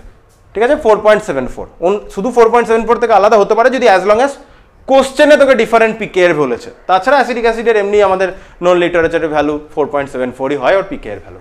তাহলে এটার এই অ্যাসিডটার সলিউশনের পিএইচ আমরা কত পেয়ে গেলাম? এই বাফার সলিউশনের পিএইচ আমরা পেয়ে গেলাম 4.74। তাহলে এইভাবে করতে হবে কিন্তু। তাই আমরা পরপর দুটো কোশ্চেনকে এই জন্যই আলোচনা করলাম। এক জায়গায় সল্ট হাইড্রোলিসিসের ফর্মুলা পড়লো, এই ফর্মুলাগুলো কিন্তু সব মুখস্থ রাখতে হবে। কোনটা কি মুখস্থ রাখতে হবে কিন্তু সল্ট হাইড্রোলিসিসের ক্লাসে মার্ক করে বলে দিয়েছি কোন কোন জায়গাগুলো মুখস্থ রাখতে হবে। এটা করে ফেললাম আমরা। নেক্সট কোশ্চেনের দিকে যাই। বাফারের উপরই আরও বেশ কিছু কোশ্চেন আমার এখানে রাখা রয়েছে। বাফারটাকে খুব ভালো করে করতে হবে। বাফারের উপর বেশ কিছু কোশ্চেন আমরা করবো, এবং এই প্রতিটা কোশ্চেন করতে গেলে একটা জিনিস কমন, স্ট্রেংথ অফ দ্য সলিউশনের নিউমেরিক্যাল কিন্তু আমাদের খুব ভালোভাবে করতে পারতে হবে, এবং স্ট্রেংথ অফ দ্য সলিউশনের উপর কিন্তু কনসেপ্ট লাগবে। এবং এই কোশ্চেনগুলো করতে গিয়েও আমি আশা করছি স্ট্রেংথ অফ দ্য সলিউশনের কনসেপ্টগুলো মোটামুটি দাঁড়াচ্ছে, তাই না? আচ্ছা, এবার কোশ্চেনটা একটু পর, আমি একটু বসি, অনেকক্ষণ ধরে হাঁটলাম। এবার কোশ্চেনটা পর, স্ক্রিনে দেখতে পাচ্ছিস, আমি এদিকে ডেস্কটপের স্ক্রিনটাতে পড়ে নিচ্ছি। ঠিক আছে, কী দেওয়া বলেছে? অ্যাসিটিক অ্যাসিড এবং সোডিয়াম অ্যাসিটেট। তাহলে যাক অ্যাসিটিক অ্যাসিড এবং সোডিয়াম অ্যাসিটেট বলে দিয়েছে, উইক অ্যাসিড এবং তার সল্ট বলে দিয়েছে। সমন্বয়ে গঠিত একটি বাফার দ্রবণে অ্যাসিটিক অ্যাসিড এবং সোডিয়াম অ্যাসিটেটের গাঢ়ত্বটাও বলে দিয়েছে, ওদের মোলার কনসেন্ট্রেশনটা বলে দিয়েছে। সেম নয় কিন্তু, 0.2 আর 0.46। তাহলে ম্যাক্সিমাম বাফার ক্যাপাসিটিতে কাজ করবে না। অ্যাসিড এবং সল্টের মোলার কনসেন্ট্রেশনটা ইকুয়াল হলে ম্যাক্সিমাম বাফার ক্যাপাসিটি হতো। আচ্ছা, যদি 100 ml উক্ত বাফার দ্রবণে 1 ml 2 মোলার HCl দ্রবণ যোগ করা হয়, তবে বাফার দ্রবণের পিএইচ এর পরিবর্তন কত হবে? তাহলে এটা বাফার পিএইচকে রেজিস্ট করার চেষ্টা করবে। এবার তার মধ্যে তুই যদি 100 ml বাফারে 1 ml 2 মোলার HCl অ্যাড করে দিস, তাহলে ওর পিএইচ এর চেঞ্জটা কতটা হবে, ও কতটা রেজিস্ট করতে পারলো। ওর যখন ইনিশিয়ালি কোনো 100 ml এর মধ্যে তুই 1 ml 2 মোলার HCl অ্যাড করিসনি, তখনই বা কত পিএইচ ছিল তোকে, তাহলে তার অ্যাড করার আগের পিএইচটা লাগবে তো বাফার সলিউশনটার। সেটা কি করে বার করবো? সেটা বেসিক হেন্ডারসন ইকুয়েশন দিয়ে বার করবো, কারণ পিকে এ ভ্যালু বলে দিয়েছে অ্যাসিটিক অ্যাসিডের, এবং সল্ট এবং অ্যাসিডের কনসেন্ট্রেশনটাও বলে দিয়েছে। তাহলে হেন্ডারসন ইকুয়েশন কাজে লাগিয়ে অ্যাসিড অ্যাড করার আগে ওর পিএইচ কত ছিল সেটা আমরা বার করে ফেলি, এবং অবভিয়াসলি এটা ম্যাক্সিমাম বাফার ক্যাপাসিটিতে কাজ করবে না, কারণ অ্যাসিড এবং সল্টের মোলার কনসেন্ট্রেশনটা কিন্তু ডিফারেন্ট দেওয়া রয়েছে। তাহলে প্রথম কাজটা শুরু কর, আমি এক্ষুনি বোর্ডে উঠে করছি, ওটা জল খেতে দে। প্রথম কাজটা শুরু কর যে হেন্ডারসন ইকুয়েশন লাগিয়ে এই সলিউশনের পিএইচটা বার কর।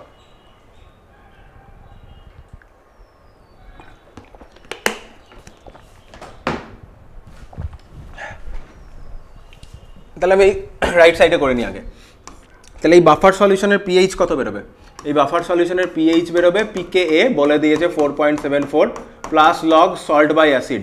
সল্টের কনসেন্ট্রেশনটাই তো বলেছে মনে হয়, অ্যাসিড সোডিয়াম অ্যাসিডের, হ্যাঁ 0.46 ডিভাইডেড বাই 0.2, তাহলে 0.46 বাই 0.2, এটা আমি একেবারে ক্যালকুলেটরে বসাই, ডেটা বেরিয়ে চলে আসবে। তাহলে লগ অফ কত বসবে? লগ অফ 0.46 ডিভাইডেড বাই 0.2, তাহলে তার ডেটা আসবে 0.361। এটার সাথে যদি 4.74কে যদি যোগ করি 5.10, আরও নেওয়া যাবে 5.10172 এমনি করে ডেটা চলছে। তাহলে এটা কত বসবে? 5.01। তাহলে এটা বসবে 5.01 বলছি, সরি 5.10। এটা তার ইনিশিয়াল পিএইচটা পেলাম।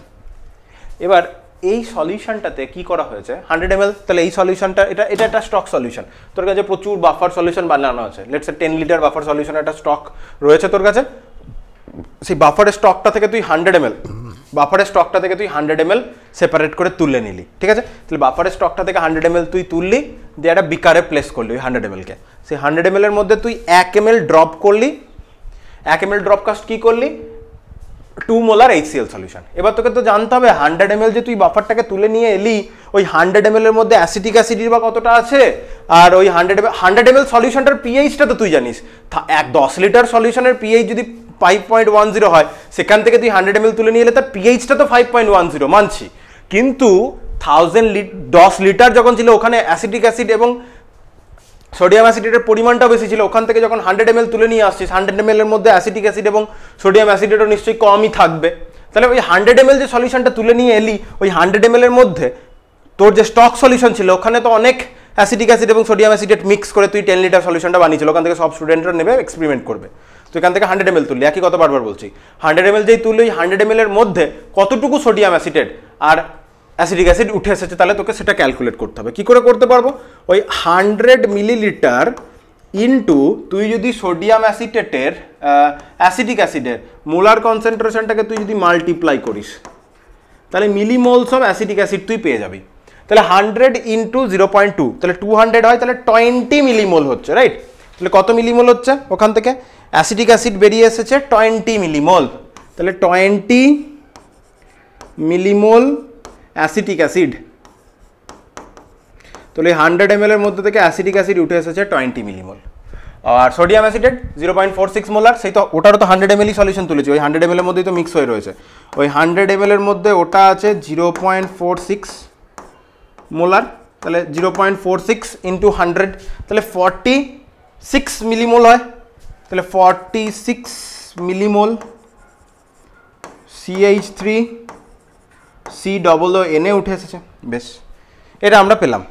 এবার এটাতে মিক্স কি করা হয়েছে? এটাতে মিক্স করা হয়েছে HCl এর 1 ml 2 মোলার। এবার HCl এর দেখি তো, এটা ক্যালকুলেট করার কিছু নেই, তাও একবার লিখছি। 1 ml 2 মোলার যদি হয়, তাহলে এখান থেকে HCl তুই তাহলে কতটা অ্যাড করেছিস? HCl 2 মিলিমোল অ্যাড করেছিস। এবার তোকে ভাবতে হবে H+ আয়ন অ্যাড হওয়ার ফলে ওই বাফারটিতে কি ঘটেছে। HCl অ্যাড হওয়ার ফলেই কি হবে, সলিউশনের প্রচুর CH3COO মাইনাস আয়ন রয়েছে, সেই CH3COO মাইনাস HCl থেকে আসা যে H+ আয়ন সেটার সাথে যুক্ত হয়ে CH3COOH ব্যাক করে দিয়েছে, আনডিসোসিয়েটেড অ্যাসিডটাকে ব্যাক করেছে। তাহলে এই ঘটনাটা ঘটেছে, এর ফলে যে এক্সট্রা H+ আয়নটা এসেছে সেটা কোয়েঞ্চ হয়ে গেছে। এবার ব্যালেন্স ইকুয়েশন বলছে এর 1 মোলের সাথে এর 1 মোলে রিয়াকশন করে, কিন্তু 100 ml সলিউশনে সোডিয়াম অ্যাসিটেট কতটা আছে? এই যে CH3COO মাইনাস কার কাছ থেকে আছে? সোডিয়াম অ্যাসিটেট থেকে আছে। কারণ আমরা বলেছিলাম বাফার সলিউশনের ভিডিওতে চলে যা, ওখানে বলেছিলাম আমার যে CH3COO মাইনাসের কনসেন্ট্রেশনটা সল্টের কনসেন্ট্রেশনের সাথে একই, অলমোস্ট একই। তাহলে কনজুগেট বেসের কনসেন্ট্রেশনটা সল্টের কনসেন্ট্রেশনের সাথে আমরা সমান ধরতে পারবো। কেন পারবো? বাফারের ভিডিও দেখ, এর আগে 2-3টে ভিডিও আগে বাফারের ক্লাস দেখ, তাহলে বুঝবো। তাহলে CH3COO মাইনাস কত আছে? 46। এক্সট্রা H+ আয়ন এখন 46 মিলিমোল, এক্সট্রা H+ আয়ন এখন কতটা এলো? 2 মিলিমোল, ঠিক আছে? অ্যাসিডটা তখন 0 পর তৈরি হয়েছে, 1:1 রিয়াকশন করে, তাহলে 46-এর মধ্যে থেকে 2 বেরিয়ে যাবে, 2 রিয়াকশন করবে, পুরো অ্যাসিডটাকে কনজিউম হয়ে গেল, তাহলে সলিউশনের পিএইচটা মেনটেন থাকলো, এটা 2 মিলিমোল তৈরি হলো। তাহলে এখন অ্যাসিটিক অ্যাসিড মানে সোডিয়াম অ্যাসিডেট কতটা পড়ে থাকলো? 44 মিলিমোল। নতুন অ্যাসিড কতটা জেনারেট করলো? 2 মিলিমোল। তাহলে সোডিয়াম অ্যাসিডেটের নতুন মোল কত দাঁড়ালো? নিউ যে H প্লাস HCl অ্যাড করার পর আফটার অ্যাডিশন অফ HCl, তাহলে আফটার অ্যাডিশন অফ HCl আমাদের কি কি সিচুয়েশন হলো? HClটা যেই অ্যাড করলাম 2 normal 2 molar 1 ml HCl add করার ফলে সেখান থেকে 2 মিলিমোল H প্লাস আয়ন পেয়েছি, সেটা 46 মিলিমোল CH3COOH এর সাথে রিয়াকশন করেছে। টোটাল 46 এর রিয়াকশন করেনি, 46 এর মধ্যে 2 রিয়াকশন করেছে, এটা 44 পরে রয়েছে, তাহলে 44 এ পরে কনভার্ট হলো। আর CH3COOH কতটা হয়ে গেল, এক্সট্রা কতটা জেনারেট করলো 2, তাহলে নতুন যে মোলস অফ CH3COOH, তাহলে মোলস অফ n লিখছে, ঠিক আছে, CH3COOH কত হলো, আগে ছিল 20, এখন এক্সট্রা 2, তাহলে এটা 22 মিলিমোল তৈরি হলো, রেডি হলো নতুন সলিউশনে HCl অ্যাড করার পর। মোলস অফ CH3COON কত হলো, মোলস অফ CH3COON আগে ছিল 46, 2 রিয়াকশন করে গেছে 44। এবার এদের মোলার কনসেন্ট্রেশনটা তো আর সেম থাকবে না, মোলটা চেঞ্জ হয়ে গেছে, মোলার কনসেন্ট্রেশনটাও ডিফারেন্ট হবে, তাহলে মোলার কনসেন্ট্রেশনটা বার করি। মোলার কনসেন্ট্রেশনটা অ্যাসিটিক অ্যাসিডের কত আসবে, অ্যাসিটিক অ্যাসিডের মোলার কনসেন্ট্রেশনটা আসবে, আমরা জানি মোল বাই সলিউশনের ভলিউম। মোল আছে 22 মিলিমোল, সলিউশনের ভলিউমটা কিন্তু আর 100 নেই, 100 এর মধ্যে 100 ml বাফারের মধ্যে 1 ml HCl দিয়েছিস, তাহলে এটা 100 ও 100 হয়, মানে 101 হয়েছে অ্যাসিটিক অ্যাসিডেরটা, ঠিক আছে। অ্যাসিটিক অ্যাসিডকে ACOH লেখা যায়, সো আমি ACOH লিখলাম। আর সোডিয়াম অ্যাসিডকে লেখা যায় ACONA, ওই একই জিনিস, ওটাই সল্টটাই বোঝাতে চাইছি। সল্টের এখন নিউ আর মোলার কনসেন্ট্রেশন কত হলো, 44/101। এখানে দেখবি আমার যে বইটা সেখানে একটু টাইপিং এরর আছে, ওরা এটাকে 100 দিয়ে ডিভাইড করে ফেলেছে, 101 দিয়ে ডিভাইড না করে, ওটা মিস্টেক আছে। তাহলে এই আমার যে বইটা আছে সেই বইটাতে কিছু জায়গাতে সলভ নিউমেরিক্যালে মিস্টেক আছে, তো তোরাও যখন ভবিষ্যতে বইটা থেকে সলভ নিউমেরিক্যাল করতে গিয়ে যদি কোথাও দেখিস যে তোর ডেটার সাথে বইয়ের ডেটা ম্যাচ করছে না, বা কোনো জায়গাতে দেখছিস যে অমুকটা হওয়া উচিত ছিল কিন্তু বইয়ে অন্যটা লিখে রেখেছে, প্রবাবলি বইয়ে ভুল থাকতেই পারে, মানে তোরও ভুল হতে পারে, বইয়েরও ভুল হতে পারে, এটাই বলছি, তোরও হতে পারে ভুল, বইয়ের সলভটাতেও ভুল থাকতে পারে, এমন নয় যে বইয়ের সলভটা একদম ঠিক, তোরই ভুল হচ্ছে, সেটা সবসময় নয়, বইয়েও মিস্টেক থাকে। আচ্ছা, 22/101 কত আসে, 22/101 করলে হয় 0.21 লিখছি, ঠিক আছে, 0.217, ঠিক আছে, 0.217, 3 ঘর নিলাম। আর আমার কি আসবে, 44/101 কত মোলার কনসেন্ট্রেশন বেরিয়ে আসবে, 0.435, 9 নয়, এটা 4, হ্যাঁ, 0.435 মোলার। তাহলে আমি এদের এবার নতুন সলিউশনে অ্যাসিটিক অ্যাসিড এবং সোডিয়াম অ্যাসিটেটের আমি মোলার কনসেন্ট্রেশনটা পেয়ে গেছি। তাহলে এই সলিউশনের পিএইচ বার করাটা আর কোনো ব্যাপার নাই, হেন্ডারসন ইকুয়েশন লাগাবো, পিএইচ ইকুয়াল টু পিকে কত 4.74 প্লাস লগ সল্টের নতুন কনসেন্ট্রেশনটা কত 0.435, আর অ্যাসিডের নতুন কনসেন্ট্রেশনটা কত 0.217, দুজনেরই মোলার কনসেন্ট্রেশনটা একটু কমে এসেছে, 0.75 লিখে বলেছে 74। তাহলে এখানে কনসেন্ট্রেশনটা এবার আমি বসাই, লগের ভ্যালুটা বসাই, তাহলে log divided by 0.435 divided by 0.217 bracket complete, আচ্ছা 0.302, অ্যান্সার প্লাস 4.74 হয় 5.04। তাহলে মোলার পিএইচটা আগে কত ছিল 5.10, সেখান থেকে কমে এসে কোথায় এসেছে 5.04-এ, এত ইউনিটের পিএইচটা ডাউন হয়েছে যখন ওর 100 ml বাফারের মধ্যে তুই 1 মিলিলিটার 2 মোলার HCl-কে তুই অ্যাড করেছিস। এবার কোশ্চেনে কি জানতে চাইছে, কত ইউনিটে হ্রাস হবে, তাই জানতে চাইছে মনে হয়, কি জানতে চাইছে যে হয় তবে পিএইচটির বাফার পরিবর্তন কত হবে, কত ইউনিটের বাফার পরিবর্তন হলো।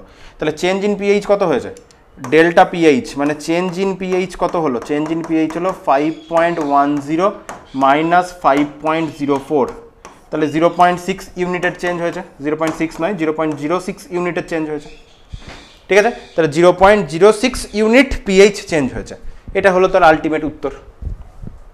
তাহলে এটা একটা বাফার সলিউশনের কোশ্চেন দেখেছি, প্রতিটা কোশ্চেনের স্ট্রেংথ অফ দ্য সলিউশন কত বারবার ইউজ করতে হচ্ছে, এটা কিন্তু অ্যাসিড বেস সল্ট করতে গেলে তোকে কিন্তু খুব ভালো করে মনে রাখতে হবে, ঠিক আছে। অ্যাসিড বেস সল্ট করতে গেলে তোকে কিন্তু স্ট্রেংথ অফ দ্য সলিউশনের নিউমেরিক্যাল বারবার করতে হবে এবং ভালো করে করতে হবে।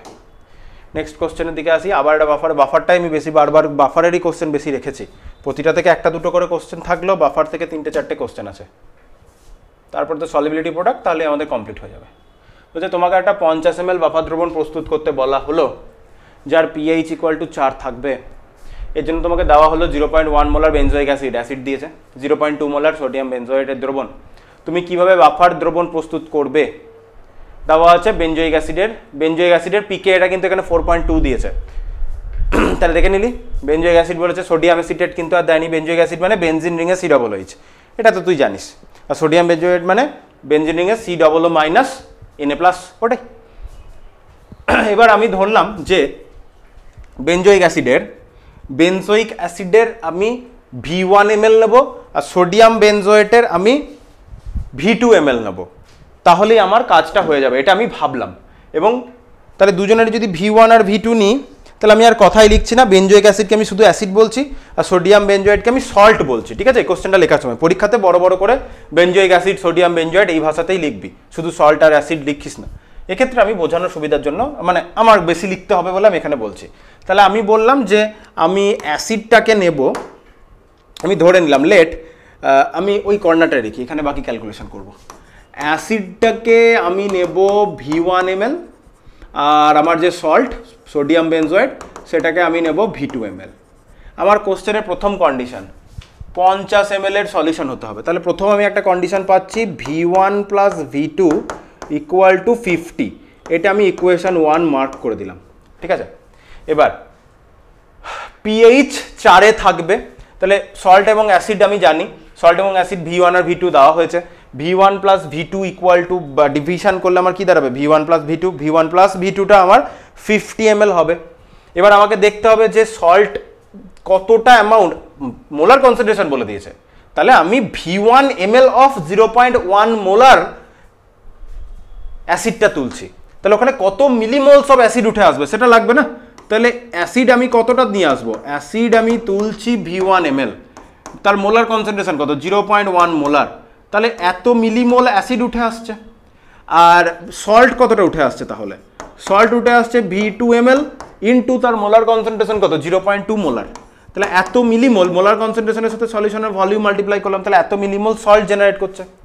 এবং এদের যদি আমি বলি এবার অ্যাসিড এবং সল্টের আমি যদি বলি কনসেন্ট্রেশন, অ্যাসিডের কনসেন্ট্রেশন কত হবে, অ্যাসিডের কনসেন্ট্রেশন হবে যত মোল মিলিমোল অ্যাসিড উঠেছে V1 × 0.1 divided by V1 + V2, কারণ ওভারঅল সলিউশনের ভলিউমটা দাঁড়াবে V1 + V2 হুইচ ইজ 50।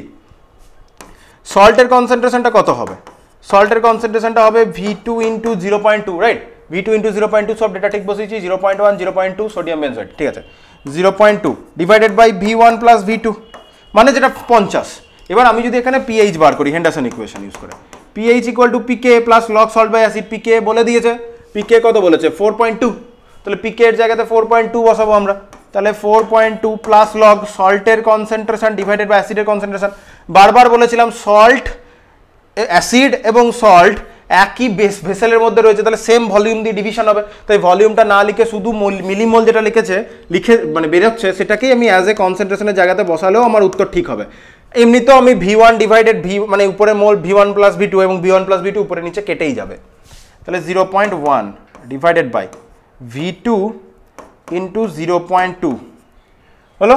এবার এখানে এটাও আমি জানি সলিউশনের পিএইচটাকে আমাকে কোথায় মেনটেন করতে বলেছে, 4-এ মেনটেন করতে বলেছে। তাহলে এখান থেকে আমরা বাকি ক্যালকুলেশনটা করে ফেলবো। তাহলে লগ অফ 0.1 আর 0.2 আমি যদি দশমিকটা তুলেও দিই, এটা আমি যদি দশমিকটা তুলেও দিই, তাহলে এখানে দাঁড়ায় V1 / 2V2 = V1 + 2V2 রইলো, এটা এদিকে থাকলো, এটা উল্টো দিকে পাঠাবো, তাহলে 4 - 4.2 আসবে। তাহলে 4 - 4.2 করি আবার কি করা যাবে, 4 - 4.2 করলে আমার এখানে আসবে -0.2।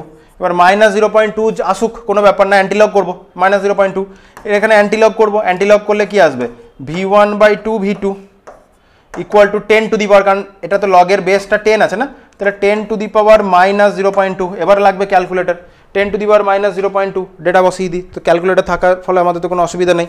কত আছে -0.2, ঠিক বসাচ্ছি, হ্যাঁ আসবে 0.63, এটার ভ্যালু আসছে 0.63। এবার আমি যদি ক্রস মাল্টিপ্লাই করে দিই, ক্রস মাল্টিপ্লাই করলে আমার এখানে দাঁড়াবে V1 = 2V2, সেটাকে 0.63 দিয়ে মাল্টিপ্লাই হবে, তাহলে 0.63 × 2, তাহলে আসবে 1.26, তাহলে 1.26 V2। তাহলে V1 আর V2 এর মধ্যে আমরা একটা সম্পর্ক পেলাম। কোথায় গন্ডগোল করেছি, কিছু তো একটা গন্ডগোল করেছি।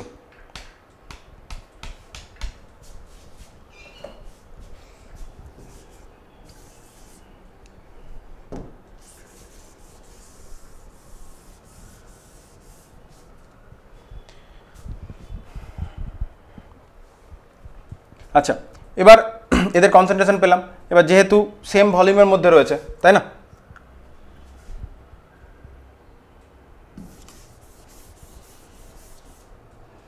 এবার ওদের মোলটা মিলিমোলটা যেই পেয়েছি,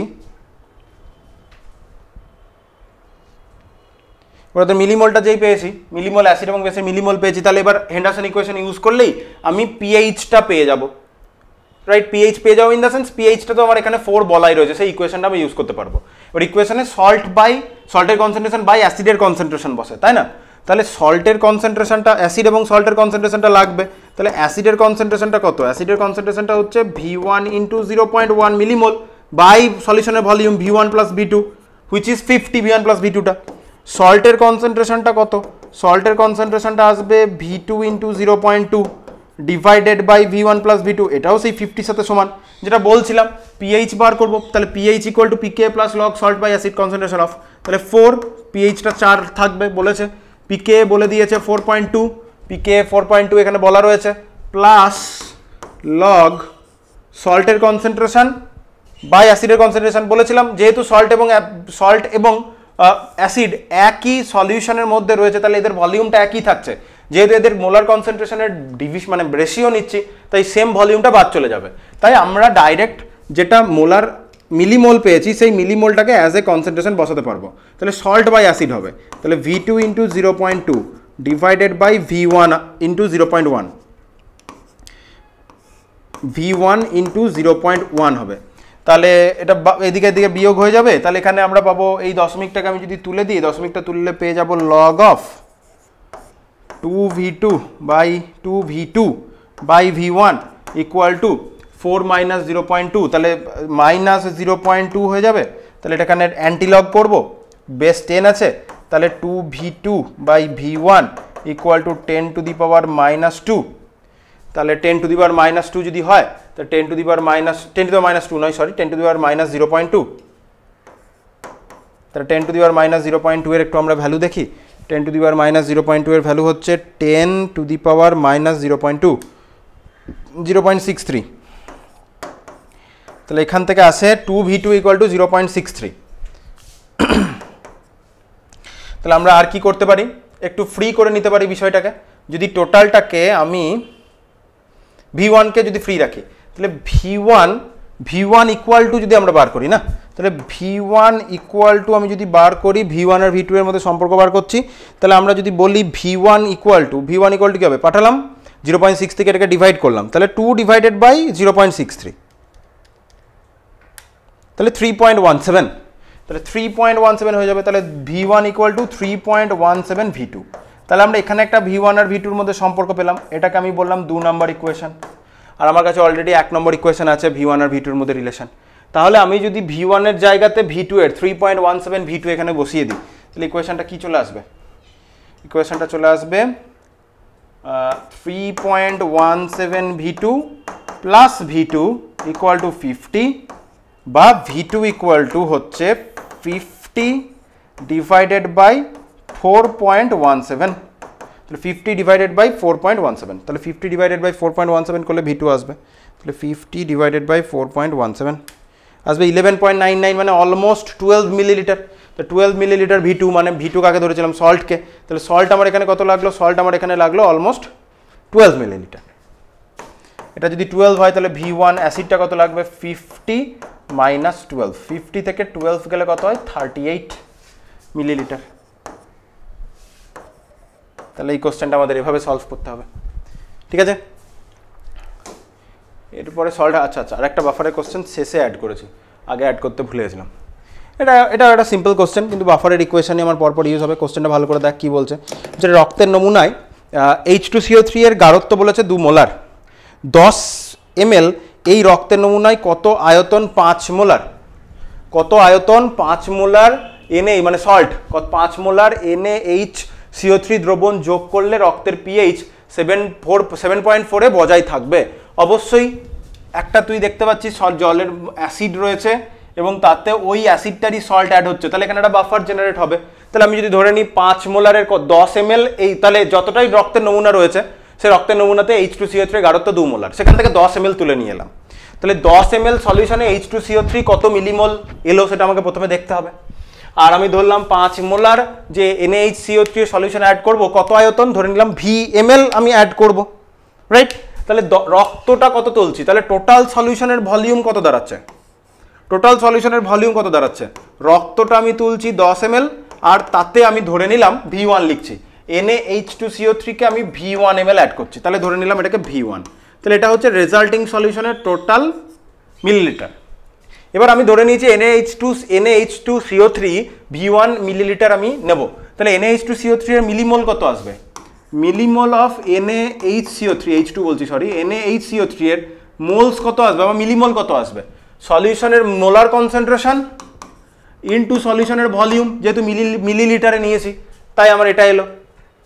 আর 10 ml সলিউশন যে তুলেছি 10 ml এ H2CO3 এর মোলস কত আসবে, এনস অফ H2CO3 কত আসবে, সলিউশনের ভলিউম 10 আর ওর মোলার কনসেন্ট্রেশন হচ্ছে 2, তাহলে আগেটার সাথে মিলিয়ে লিখি 2 ইন্টু আমি লিখলাম 10 মিলিমোল হচ্ছে না, এটাও মিলিমোল, এটাও 20 মিলিমোল। তাহলে সলিউশনের ওভারঅল ভলিউম আমরা জানি, তাহলে ইন্ডিভিজুয়াল মোলার কনসেন্ট্রেশনটা আমাদের বার করতে হবে। তাহলে মোলার কনসেন্ট্রেশন অফ যদি আমি H2CO3 আগে অ্যাসিডটাকে লিখি, H2CO3 হয় তাহলে 20 ডিভাইডেড বাই 10 প্লাস V1, আর মোলার কনসেন্ট্রেশন অফ NaHCO3 তাহলে কত আসবে, ওটা কত মিলিমোল এসেছে 5V1 divided by 10 plus V1, এটাই তাহলে। এবার বলেছিলাম বাফারের ইকুয়েশন এলেই দুজনের তো একই সলিউশনের মধ্যে রয়েছে, তাহলে ভলিউমটা একই, যেটা মিলিমোল সেটাকেই অ্যাজ এ মোলার কনসেন্ট্রেশন হিসেবে আমরা ইউজ করতে পারি। পিএইচ কততে মেনটেন রাখতে হবে 7.4, Ka বলে দিয়েছে, Pka জানি না তো, তাহলে Pkটাও আমাকে একটু ক্যালকুলেট করে নিতে হবে। তাহলে Pka যদি আমি ক্যালকুলেট করি, Pk equal to minus log of K, তাহলে কত 7.8 into 10 to the power minus 7, এটা এখান থেকে Pka বেরোবে বসাচ্ছি। পিএইচ কততে মেনটেন রাখতে হবে 7.4, তাহলে পিএইচ ইকুয়াল টু Pk, এখান থেকে যে ডেটাটা আসবে সেটা বসাবো, কত আসে দেখি, মাইনাস লগ কি আছে 7.8 into 10 to the power minus 7 bracket close, আসছে 6.1। Pk এর ভ্যালু কত বেরিয়ে এলো, Pk এর ভ্যালু এলো 6.1, বেশ 6.1 plus log concentration of salt by acid, তাড়াহুড়োর মতো অ্যাসিড বাই সল্ট বসাস না, তাহলে 5V1 ওইটা তো ভলিউমটাতে কেটে যাবে, বসাচ্ছি না ওই জন্য, আর ডিভাইডেড বাই 20, এখান থেকেই বাকি দেখ V1টা ছাড়া বাকি সব কিছুই তোর এখানে নোন, তাহলে V1টা ছাড়া তোর যদি এখানে সব কিছুই নোন থাকে বাকিটা এখান থেকেই ক্যালকুলেট হয়ে যাবে, তাই না?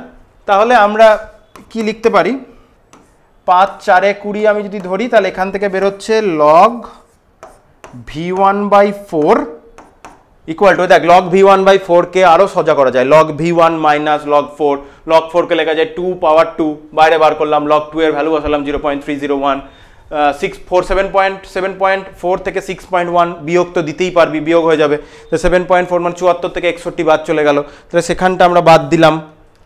এমনি এর পরের স্টেপগুলো মুখোমুখি হয়ে যাবে, 1.3, তাহলে এখানে 1.3 হবে, এটাকে log M minus log N এ তুই ভেঙে নিলি, দিয়ে ক্যালকুলেট করা যায়। যেহেতু এবার ক্যালকুলেটর দিচ্ছে অত তো তুই আর ভাববি না, তুই ডাইরেক্ট এটা অ্যান্টি লগ করবি, তাহলে তুই পেয়ে যাবি V1/4 equal to 10 to the power 1.3। এবার 10 টু দি পাওয়ার 1.3টা তো করা সুবিধা নয়, এবার ক্যালকুলেটর আছে বলে সুবিধা, 19.95 মানে অলমোস্ট 20 ধরতে পারি, তাহলে অলমোস্ট যদি 20 ধরি তাহলে V1 কত আসবে, 4 × 80 80 ml এর কাছাকাছি ভ্যালু আসবে।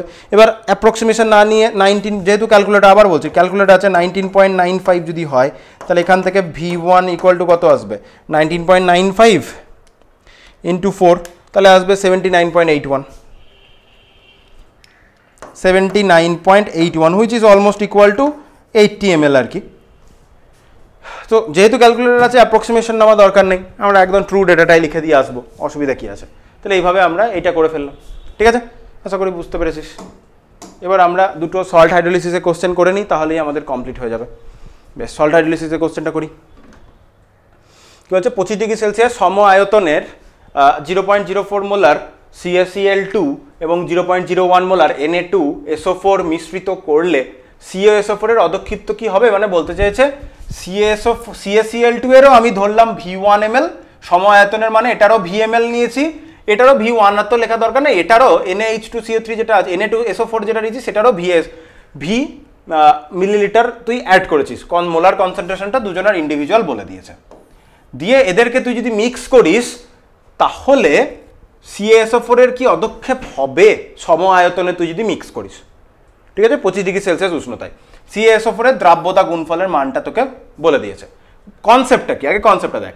তুই CaCl2 কে যেই সলিউশনে দিচ্ছিস, এটা Ca2 প্লাস প্লাস C2Cl মাইনাসে স্প্লিট করছে,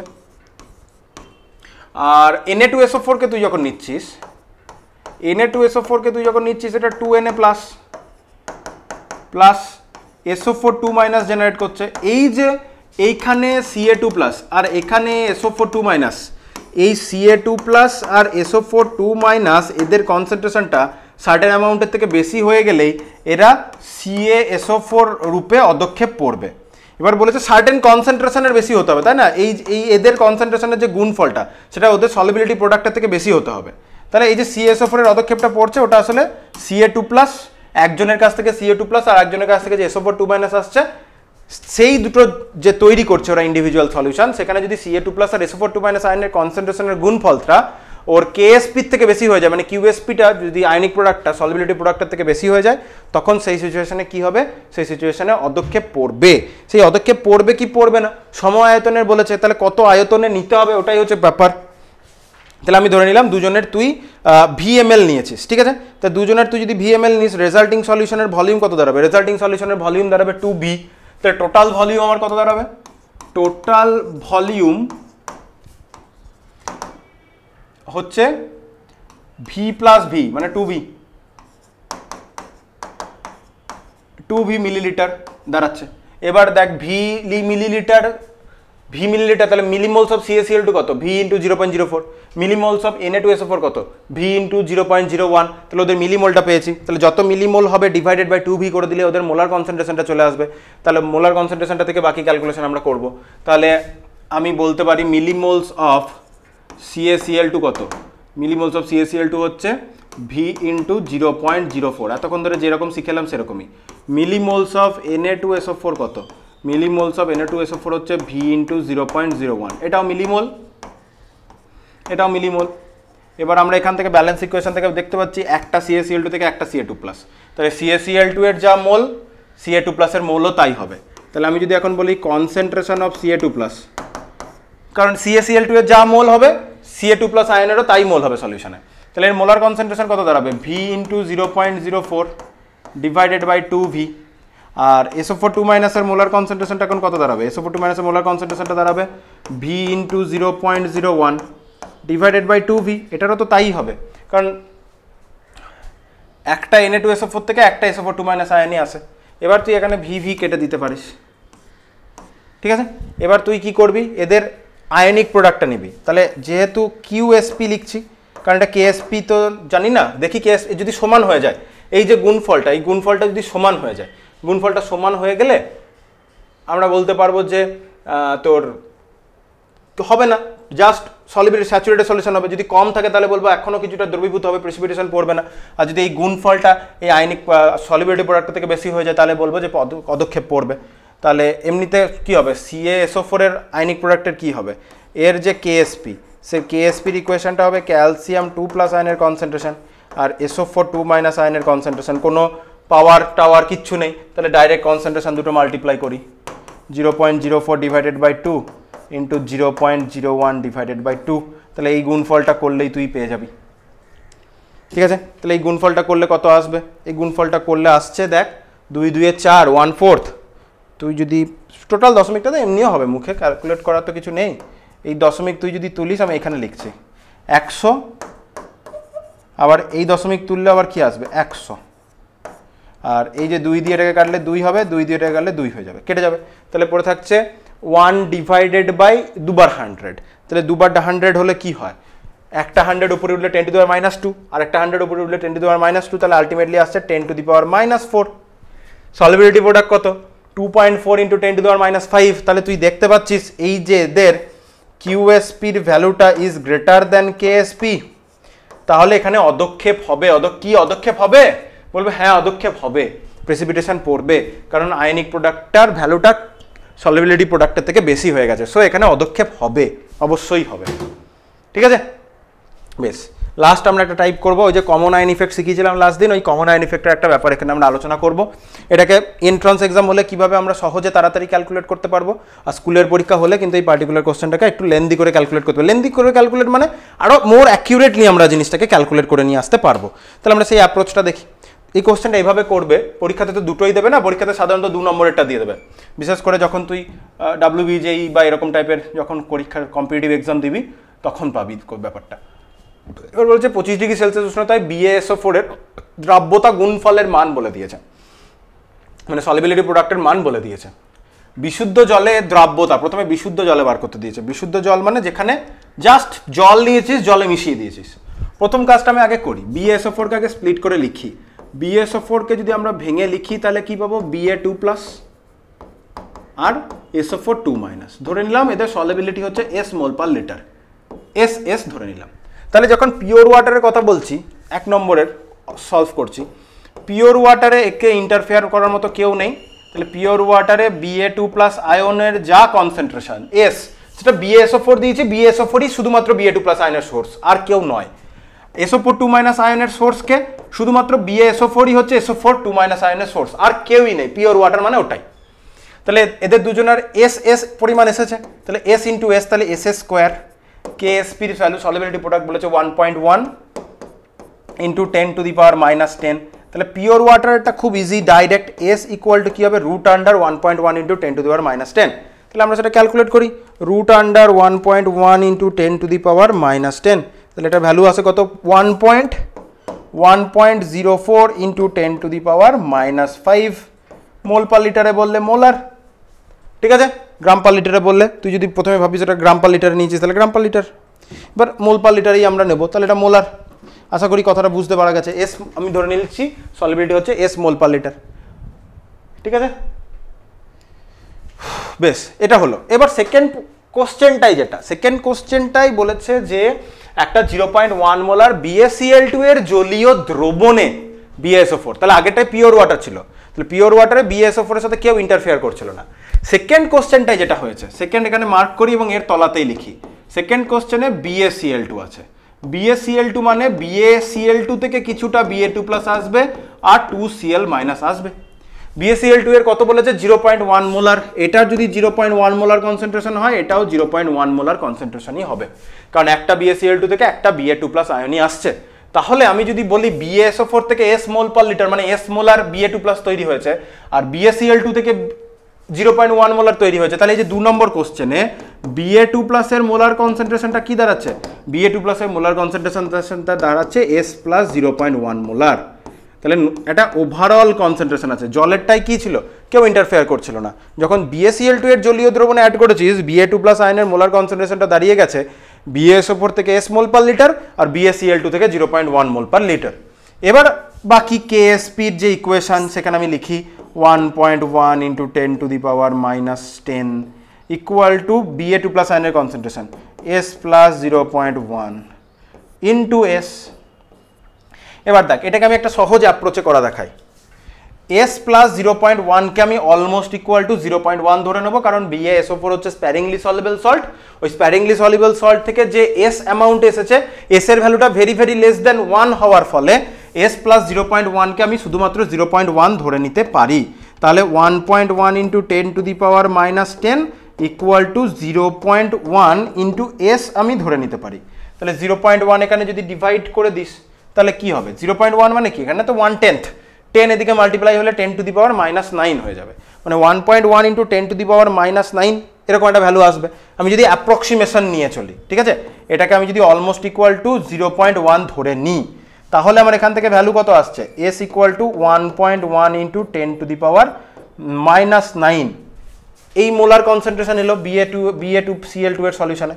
আর আমি যদি ওই অ্যাপ্রক্সিমেশনটা না নিই, তাহলে অ্যাপ্রক্সিমেশন না নিলে কি আসবে, এই লাইন থেকে ক্যালকুলেশনটা, এখান থেকে আমি বাকি ক্যালকুলেশনটা লিখছি এবার, ঠিক আছে। যদি না নিতাম তাহলে কি লিখতাম, SS² plus 0.1S minus 1.1 into 10⁻⁻10 equal to 0। এবার এখানে তোকে লাগাতে হতো শ্রীধর আচার্য, তাহলে S ইকুয়াল টু -b মানে -0.1 প্লাস মাইনাস √(b² - 4ac মানে 0.1 তার হোল স্কোয়ার -4, এতে কত আছে 1, সিতে কত আছে 1.1 into 10 to the power -10, 4ac divided by twice A তো 1, তাহলে ডিভাইডেড বাই 2। এবার তুই এখানে নেগেটিভ টার্মটা নিতি না, কারণ -0.1 মাইনাস অফ রুট আন্ডার, তাহলে টোটালটা নেগেটিভ টার্ম, তাহলে আমরা নেগেটিভ টার্মটাকে বাদ দিয়ে দেবো। তাহলে আমরা শুধুমাত্র পজিটিভ টার্মটাকে নিয়ে কাজ করব। পজিটিভ টার্মটাকে কাজ নিয়ে মানে আমরা শুধুমাত্র পজিটিভটাকে নিলাম, কারণ নেগেটিভটাকে নিলে তো সমস্তটাই নেগেটিভ হয়ে যাবে, তাহলে সেক্ষেত্রে আর সলিবিলিটি ভ্যালু তো আর নেগেটিভ হতে পারে না। এটা নেগেটিভ, এই জায়গাটা হায়ার পজিটিভ আসবে, ওভারঅলে পজিটিভ ভ্যালু হয়ে যাবে। কিন্তু দুটোই নেগেটিভ হয়ে গেলে -0.1 মাইনাস রুট আন্ডার নিয়ে নিলে ওটা নেগেটিভ হবে, তাহলে ওই পার্টটাকে আমরা নেগলেক্ট করে দিতে পারি। এখান থেকে তুই সলিবিলিটি ভ্যালুটাকে আরও অ্যাকিউরেটলি ক্যালকুলেট করতে পারবি। আচ্ছা, এখানে একটা জিনিস মিস্টেক হয়েছে, সেটা হচ্ছে বি স্কোয়ার -4ac, তাই না? তাহলে সি এর ভ্যালুটা নেগেটিভ আছে, তাহলে নেগেটিভ এটাকে পজিটিভ করে দেবে, এটা একটা মিস্টেক হয়েছিল। তাহলে এবার এখান থেকে তুই আরও অ্যাকিউরেটলি ক্যালকুলেট করতে পারবি। আর যখন এমনি কোনো পরীক্ষা দিতে যাবি তখন তুই এরকম অ্যাপ্রক্সিমেশন ধরে করতে পারবি, কারণ পরীক্ষার হলে মানে যখন তোর ক্যালকুলেটর নেই, কোনো কম্পিটিটিভ এক্সাম দিতে গেছিস, তখন যখন তোকে দিচ্ছে না ক্যালকুলেটর, তখন তোর কাছে উপায় নেই, তখন তোকে অ্যাপ্রক্সিমেশন করতে হবে এবং দেখা যাবে যে অ্যাপ্রক্সিমেশন করে মোটামুটি কাছাকাছি ভ্যালু আসবে। ঠিক আছে, তাহলে আমি বেশ কিছু নিউমেরিক্যাল করিয়ে দিলাম, বাফার টাফারের কীভাবে অ্যাপ্রোচ করতে হবে, কীভাবে কোথায় সল্ট হাইড্রোলাইসিস ইউজ করবো, কোথায় বাফার ইউজ করবো, কীভাবে বুঝতে হবে সেটাও বললাম। আশা করি স্ট্রেংথ অফ দ্য সলিউশনেরও কিছু নিউমেরিক্যাল ইন বিটুইন করলাম। যারা অল্প করে strength of the solution numerical করেছিলি তাদের আরেকবার স্ট্রেংথ অফ দ্য সলিউশন নিউমেরিক্যালগুলো প্র্যাকটিস হয়ে গেল। তাহলে আমাদের এখানে পুরোপুরিভাবে ইকুইলিব্রিয়ামটা আমাদের শেখা কমপ্লিট। জাস্ট নেক্সট ক্লাসে আমরা প্রিভিয়াস ইয়ার করবো, তারপর আমরা থার্মো স্টার্ট করে দেবো। থার্মো হয়ে গেলেই তো আমাদের মেজর কমপ্লিট। তারপর তো ওই এনভায়রনমেন্টাল কেমিস্ট্রি আছে, ওটা তো এমন কোনো ব্যাপারই না, ওটা জাস্ট মুখস্থ করবি তাহলেই হবে। মেন বোঝার জায়গা তো এরপরে থার্মোটা, তাহলেই হয়ে যাচ্ছে। তাহলে 11-এর যে দুটো সেমিস্টার পড়লি, এই দুটো সেমিস্টারে কিন্তু প্রচুর ফান্ডামেন্টাল জিনিস শিখলি। বিশেষ করে সেমিস্টার 1-এ তো খুবই ইম্পর্টেন্ট ছিল, ওই সেমিস্টার 1-এরগুলো তো না শিখলে কোথাও কিছু হবে না। এই ইকুইলিব্রিয়াম সেমিস্টার 1-এ যেটা শিখেছি এখানে তাই ইকুইলিব্রিয়ামে লাগলো। এবার এই ইকুইলিব্রিয়ামের যে কনসেপ্টটা এরপরে আরও অন্য কোনো চ্যাপ্টারে লাগবে, অন্য কোনো চ্যাপ্টার হয়তো খুব একটা লাগবে না এইচএসে, কিন্তু প্রথম সেমিস্টার 1-এ যেগুলো শিখেছিস স্ট্রেংথ অফ দ্য সলিউশন, আবার পরের বছর সলিউশন চ্যাপ্টার করবো, সেখানে আবার আসবে, তো স্ট্রেংথ অফ দ্য সলিউশন লাগছে। এরপর আবার পরের বছর অর্গানিক করবো বা অন্য কোনো চ্যাপ্টার করবো, সেখানে অরবাইটাল আসবে, এই হ্যানা ত্যানা আসবে, মানে অ্যাটমিক স্ট্রাকচার। আবার এখানে এই বন্ড হচ্ছে, ওখানে সেই বন্ড হচ্ছে, মানে বন্ডিং। আবার ধর বলা হলো কার কোন ভ্যালেন্সি কি, এর এই প্রপার্টি, এর অক্সিডেশন নাম্বার এটা শো করতে চায়, এটা হাফ ফিল্ড, এটা ফুল ফিল্ড, এসব করতে গেলে আবার পিরিয়ডিক টেবিল আসবে। সো সেমিস্টার 1-এর কিন্তু এগুলো খুবই ইম্পর্টেন্ট জায়গা, যেটা কিন্তু কখনোই বাদ দেওয়া যাবে না। আর সেমিস্টার 2-তে জিওসি হাইড্রোকার্বন, এই চ্যাপ্টারগুলো কিন্তু খুব ভালো করে করতে হবে, বারবার বলছি। ঠিক আছে, তাহলে আমরা অলমোস্ট সেমিস্টার 2-এর শেষের দিকে, তোর 11 অলমোস্ট কমপ্লিট করে ফেললি, এবার 12। ঠিক আছে, বা যাই হোক, বাকি PYQ আমরা নেক্সট ক্লাসে করবো।